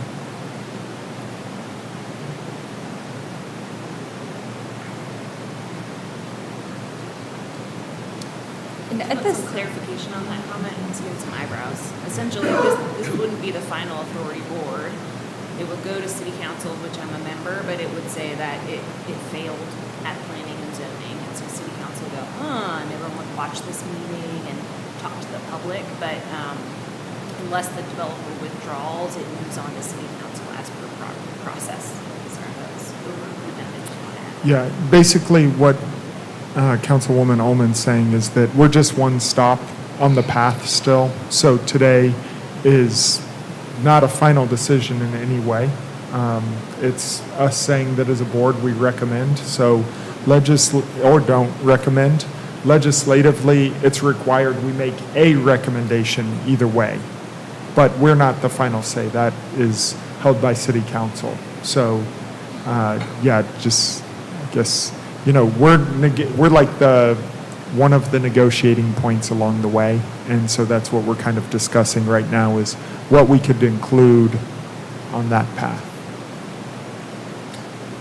There's a third path sometimes. If this commission feels like they'd like more information, you could ask the applicant if there's anything that they might want to continue it for to come back again to this commission. But again, that's up to the applicant.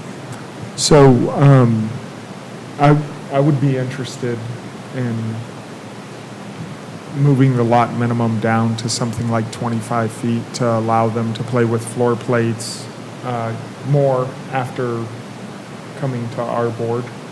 That seems appropriate to me. And then it comes back to us? No, it would, would be a we would, that's why we would include the conditions so they would have more ability to work with the site after our commission. I think Mr. Allen was saying he wouldn't be prepared to have a condition that they'd agree to, but you could say you'd say with a recommendation to reduce the lot width. I think that's what I heard, Mr. Allen, that you might not be prepared to change a condition tonight.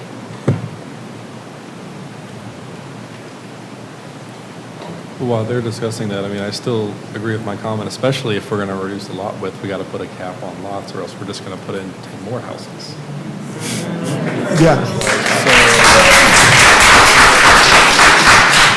Which we need 10 more houses as well, but I don't think that's appropriate in this context necessarily. I mean, we need houses all throughout Asheville. Agreed, Commissioner Fairclough. Yes. Yeah. Yeah, I mean, yes. The You conditions have to do put that say a stipulation. maximum 37 lot subdivision. Okay. So yeah, that is safeguarded there in the project conditions. But if some of us are saying that the 37 lots are already tight, right, then, I mean, I'm of the opinion that we lower that number. So the, Hold up. I think we have rules around applause. Yeah, you can wave your hands. sorry, is there? Yeah, thank you. So it's number of lots because of site constraint? Is that what you're saying? Well, Or- I mean, I think Commissioner Wheatley's point was shrink the lot minimum so there's more room to play with on site. There's more flexibility. Right. I understand that, right? And I think what we're saying on this side is sure, but let's put a cap and let's lower that cap to what it currently is. But is it All the purely way- based on number, or could the footprint of the structure shrink to allow for flexibility and breathing room in the site? Right, I mean, this is, would you say, 2,200 square feet? 18 to 2,200 is what they said. Mr. Allen, did you want to speak?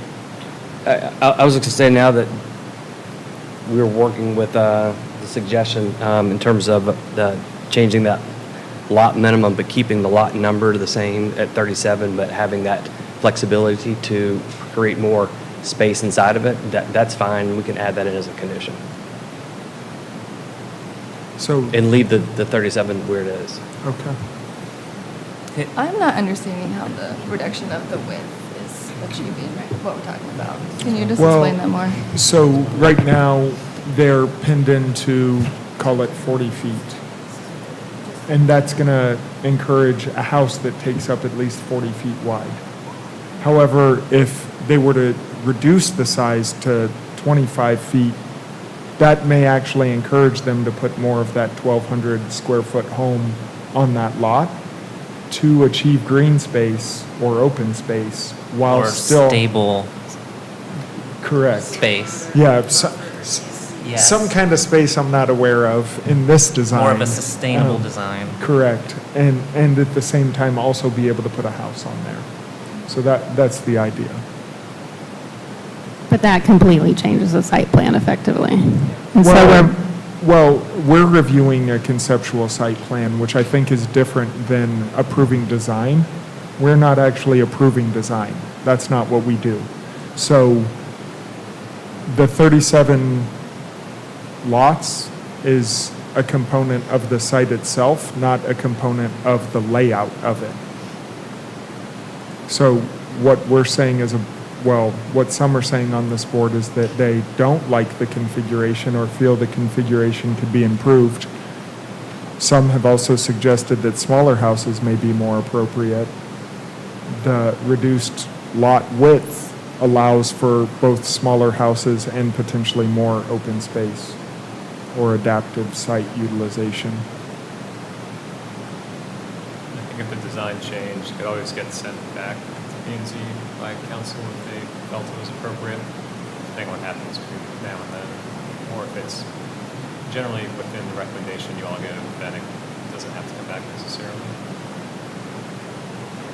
All right, is anybody proposing a motion with those changes? I'll make a motion. Yeah. Yeah, I would just like to add see if this condition could be reflected on. I would like to have a condition that there's almost like you would put a shoulder on a greenway or a shoulder on a road before you start your grade. That there be a 5-foot buffer between any 2-to-1 slope and road or structure. That way, that provides some wiggle room for that slope to adjust if needed during construction, and hopefully we can get some trees that can survive. Yeah, to be clear, I think And 2 feet is probably required already by the building code, so that's not a huge variance off the building code. I think it's Okay. appropriate. Does the design team want to make any comment on that?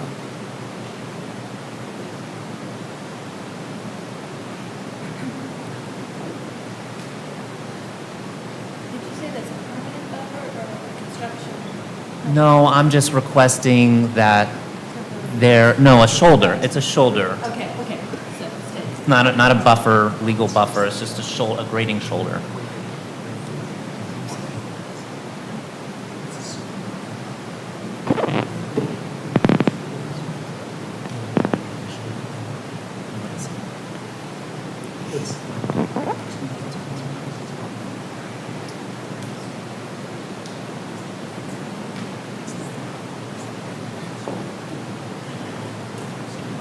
So would we also, what happens to the setbacks and all of that if we're putting these conditions on? They would remain as proposed or requested modifications. So if we're talking about 25-foot wide lots? Yeah, I mean, it'd be down to 25 feet wide, and then you apply the side setbacks and down to 15 feet wide. So maybe the lots wouldn't end up that small, but that'd be a design consideration. Yeah. I think it's just adding the flexibility, right? It's not a requirement. Right. The flexibility to go down to a certain 35 width. feet, but maybe 25 is not workable, but it's an option. So if it's adding the flexibility, then it could remain as is? I'm just trying to understand what the flexibility gives us as a negotiating mechanism. I guess technically it could remain as is. That's why the condition I just requested is important, because grading is a constraint on the site. Yeah, and I think this will be a helpful suggestion to yours. While we think we can make that work on having a minimum of the 5-foot shoulder on any grade that's 2 to 1, provided that we can go up to 5 feet and further reduction on the front setback in order to meet that. That gives the flexibility there in case we have some pinches in those lots that you mentioned earlier. On the front setback. Because then we can Not move, the rear setback? Then we can move everything forward to move provide everything that room. forward. Okay. And only Are you not required to have 18 feet for parking? off the I think they're allowed. Oh, that would be off the road. Okay. Correct. Got it. So the setback is off of the Correct. the right of way. and that's an if needed part of that condition.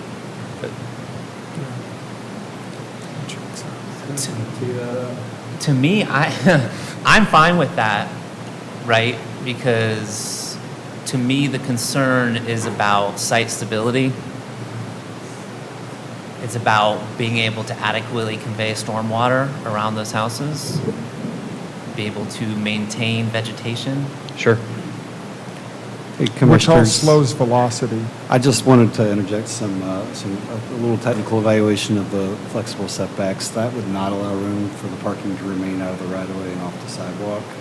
So we wouldn't actually be able to permit those homes in a compliant fashion. So Beyond in the a what 15, fashion? you're saying? beyond the 15. Beyond the 15? Yeah. You said permit in what fashion?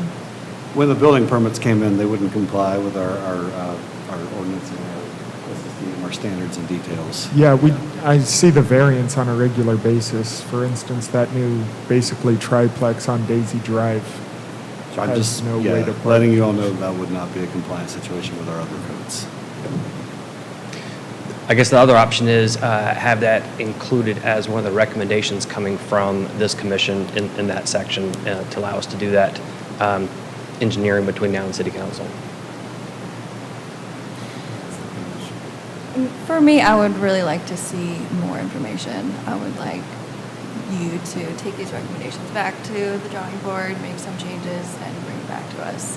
I don't feel comfortable approving it with the information that we have at hand and all of the concerns that have been expressed.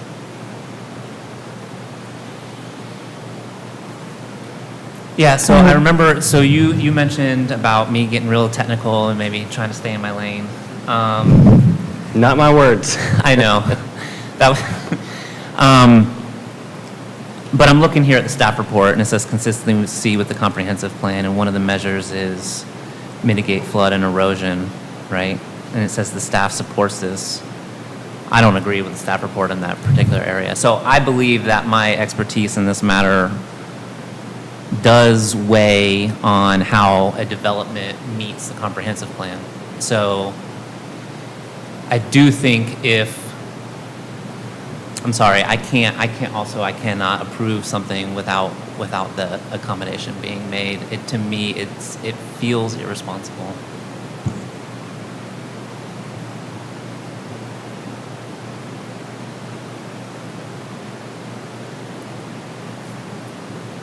We need to have a motion of some type or And, there's always the option of continuance too, if the applicant is interested in that. Is the applicant interested in continuance?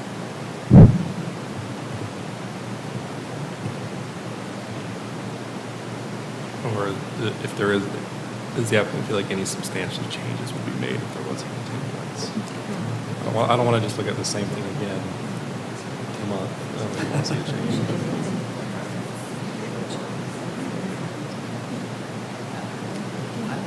Okay, I'll make a motion. Can we hear from the applicant? I want to see if they're yeah. negotiating whether they're going to move forward.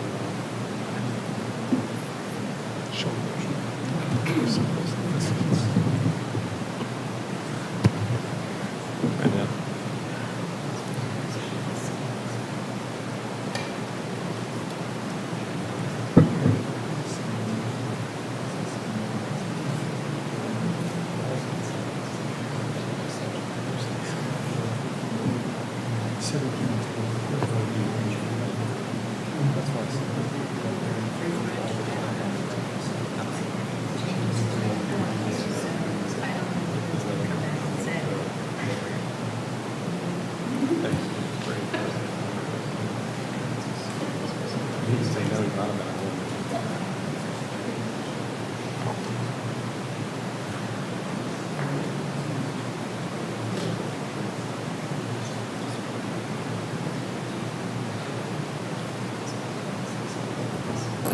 Yes. If this board will consider it, we'll ask to be continued to the next month, and we will work on some of these items that have been brought up that are of technical nature that we don't feel comfortable making changes on the fly.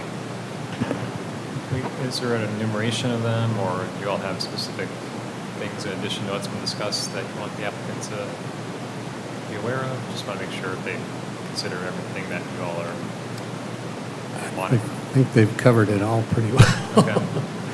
So do we have to do any action if they're going to continue? You need to make a motion to continue to the May 7th meeting. Everyone feels like they give them more direction. Like you said, if there's not going to be any changes made or redesign a plan, then there's not really So yeah, The commissioner- no, I think it's important to summarize, right? Summarize what we're all hearing here. I think number one, overall, what I'm hearing is community engagement. I think it's important probably to engage the community a little bit more, hear some of the concerns. I know there was a conversation maybe to be had. That's number one. Number two, I think there just needs to be a little bit more breathing room for site stability. From my perspective, I think certain members of the commission are opening to variances in width to be able to increase flexibility. Anybody want to add to that? I'd like to see more usable open space that includes less really steep grades. So the 50% recreational space to be flat and usable. I mean, I'd like the developer to consider lowering the number some. I know that, in order to have more flexibility in design, and take a second look at that turnout that's at the end, if there's not a better location or a different way we could turn that. I would agree with the number of units and the turnaround as well.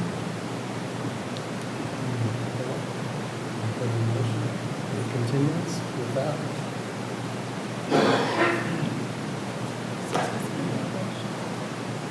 I motion to continue this project, asking that the developer please consider the recommendations that have just been made, as well as follow through with trying to do some continued community engagement. Specifically, I believe there was some kind of gentleman creating a list or something. It sounded like there was already a previous dialogue happening there, and I hope that dialogue continues. And continue to next meeting, May 7th. Second. Any discussion? All those in favor, say aye. Aye. Thank you again, everyone that came out. See you next month.